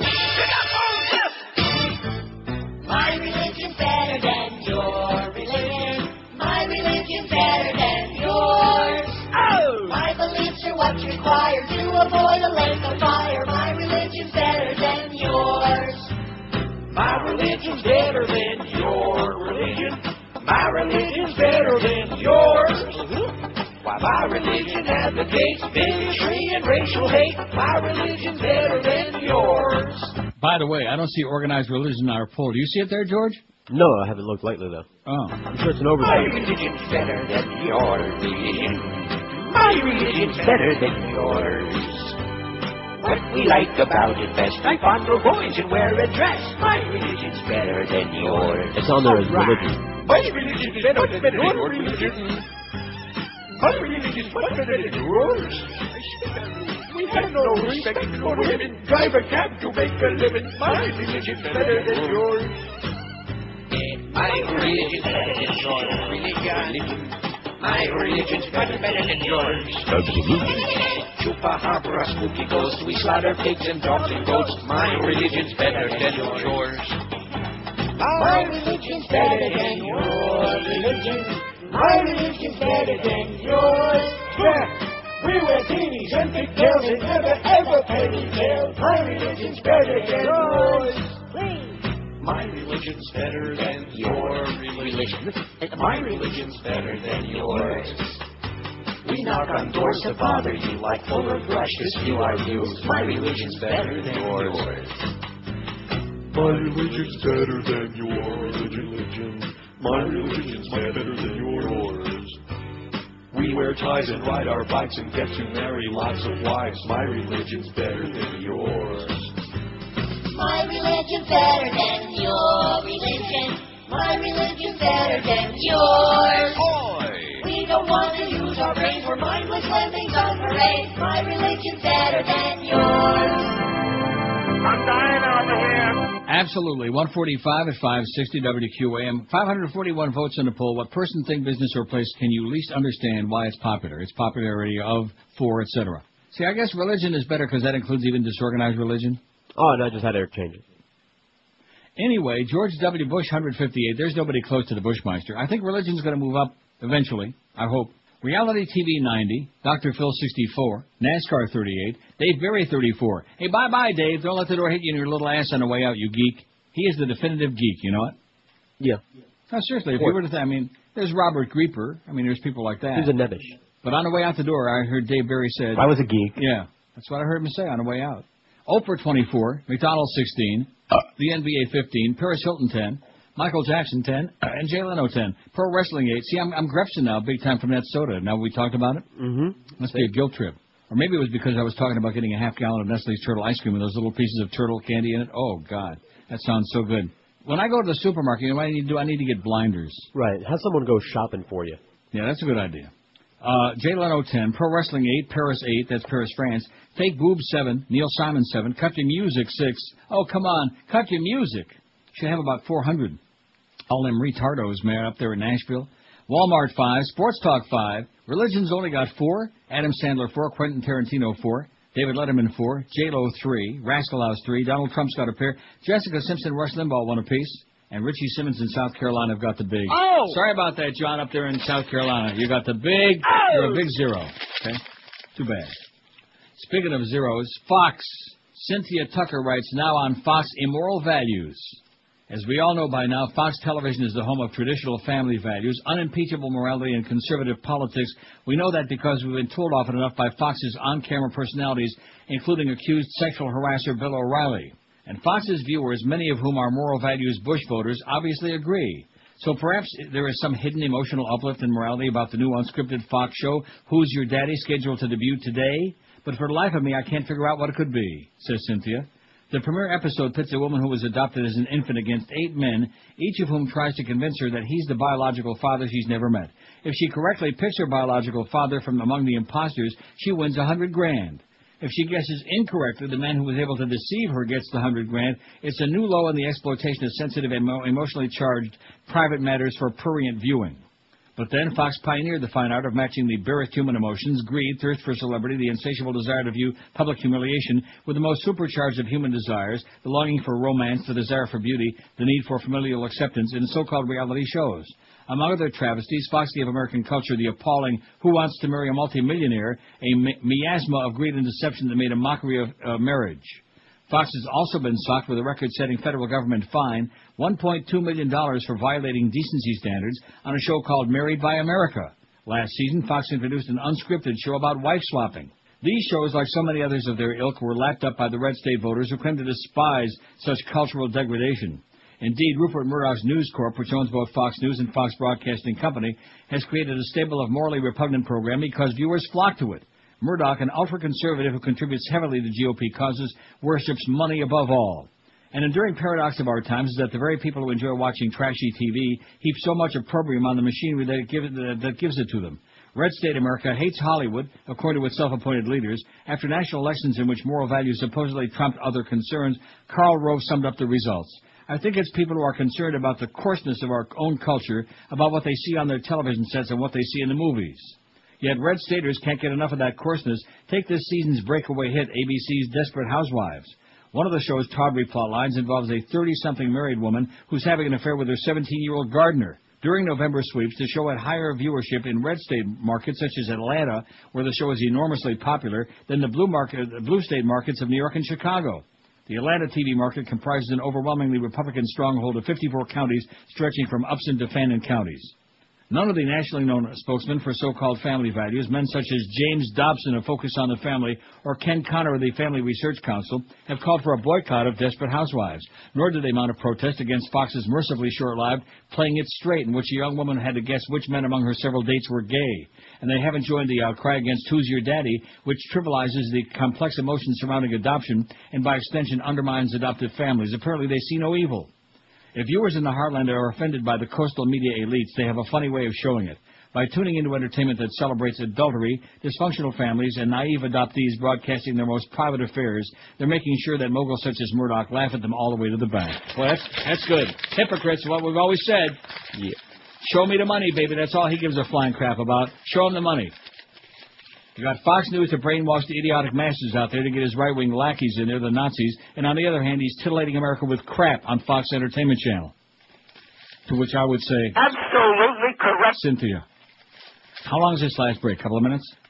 2 minutes. We could play that one commercial chopped off the bottom. Huh? We could play that shaving commercial twice. Well, no, you see, that's a trade-out. I looked at that. That's a trade. So, not that we want to denigrate it or anything like that, but I'll be honest with you, it's starting to really bug the hell out of me. The Howard Stern Show. Neil Rogers, mornings and middays. And sports around the clock. The 560 QAM. It's Dave Yes. in Miami town. Absolutely. At 560 WQAM.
Did you see the follow-up to this story? That's the obvious question.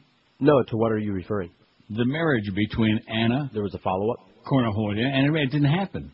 No, see, this is her hobby, okay? I see. She makes up stories. She makes up wild stories about marrying all these famous celebrities. And they didn't really get married. Oh, well, good. She just laughs at the media, including us. This was almost as good as Catherine Harrison, that little incident she had on the plane.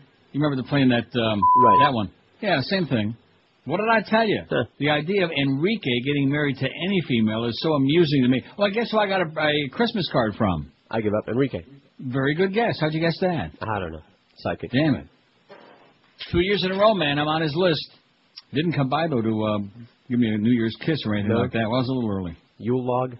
Oh, look at that. Actress Sandra Bullock has given $1 million to the American Red Cross. You go, girl. How do you like that? Tsunami relief campaign. I always told you I liked Sandra Bullock, and you always laughed at me. Not me. You said you liked Jim J. Bullock better than her. Yeah, that's what I said. But you said... Neil, God! Yay. The funds from the Hollywood actress will be used to provide relief supplies, financial support, technical assistance. The American Red Cross said in a statement. Bullock contacted the Red Cross. See, this is what I'm saying. Instead of making a bunch of stupid-ass records, you idiots, like Cliff Richard and all these other more Boy George. Sir Cliff Richard, that's funny. Yeah, Sir Cliff Richard, my ass. God, them Brits are such a bunch of candy-ass pansies, it's pathetic. Write out a check for $1 million, you fat-ass moron, Cliff Richard. And by the way, the royal family, they could take care of all those people if they wanted to. Yeah, they could. Selling some of them family jewels. Although Diana said Charles didn't really have any. Now, speaking of a Fox, this is a good follow-up. Excellent. Good timing. Thank you. At least one Fox Broadcasting Company affiliate has balked at airing Monday night's 90-minute special tonight, Who's Your Daddy?, which has raised the ire of adoption advocacy groups for a premise that revolves around an adopted woman trying to pick her biological father from a group of 8 candidates. WRAZ, Fox 50 TV in Raleigh-Durham, North Carolina, has yanked Daddy. Now, we can't say that. That's what it says here. This is from the, what is this from? Reuters. It says WRAZ has yanked Daddy and instead will air a documentary, I Have Roots and Branches, Personal Reflections on Adoption, in the 8 to 9:30 p.m. block slated for Daddy on Fox. We're proud to share this enlightening, heartwarming program, both as informative, appropriate family viewing and as a public service as well. Fox 50 VP and General Manager Tommy Shank said on the website of the station's Capital Broadcasting Company parent. WRAZ executives couldn't be reached for additional comment. Fox and News Corp executives have been catching flack, lots of it, from adoption advocates and many other critics since it formally announced the scheduling of Daddy last month. The show challenges a woman who was adopted as an infant to pick her father from a group of, well, we already talked about that. The Fort Worth-based Gladney Center for Adoption decried the show's premise, calling it reprehensible and offensive and absolutely unacceptable. How do you like that? For a pile of crap. The great super moralist there at Fox. Mm-hmm. Tell you one thing, I'm telling you, just before the end of the year, they will have a swastika as their logo in the bottom right-hand corner of the screen. It's a crostica, a little truth combination. Truth in packaging. Say Foxtica. Anyway, we got the Mad Dog coming up next. I'm sure he's going to have some fantastic reflections on the past Dolphin season. It's been a tremendous year. You got your A.J. Touchy-Feely. You got your, what's this kid's name that played yesterday? Sidney Overstreet, Greenstreet. What's his name? Rosenberg? Yeah, Greenstreet. Greenstreet, Rosenberg. And I'm sure Mad Dog's going to get all whipped up for next year. That's going to make this one pale in the wind significant. Bye. Howard Stern Show, Neil Rogers, and sports around the Not to mention that Michigan lost in the Rose Bowl. Miami, Fort Lauderdale.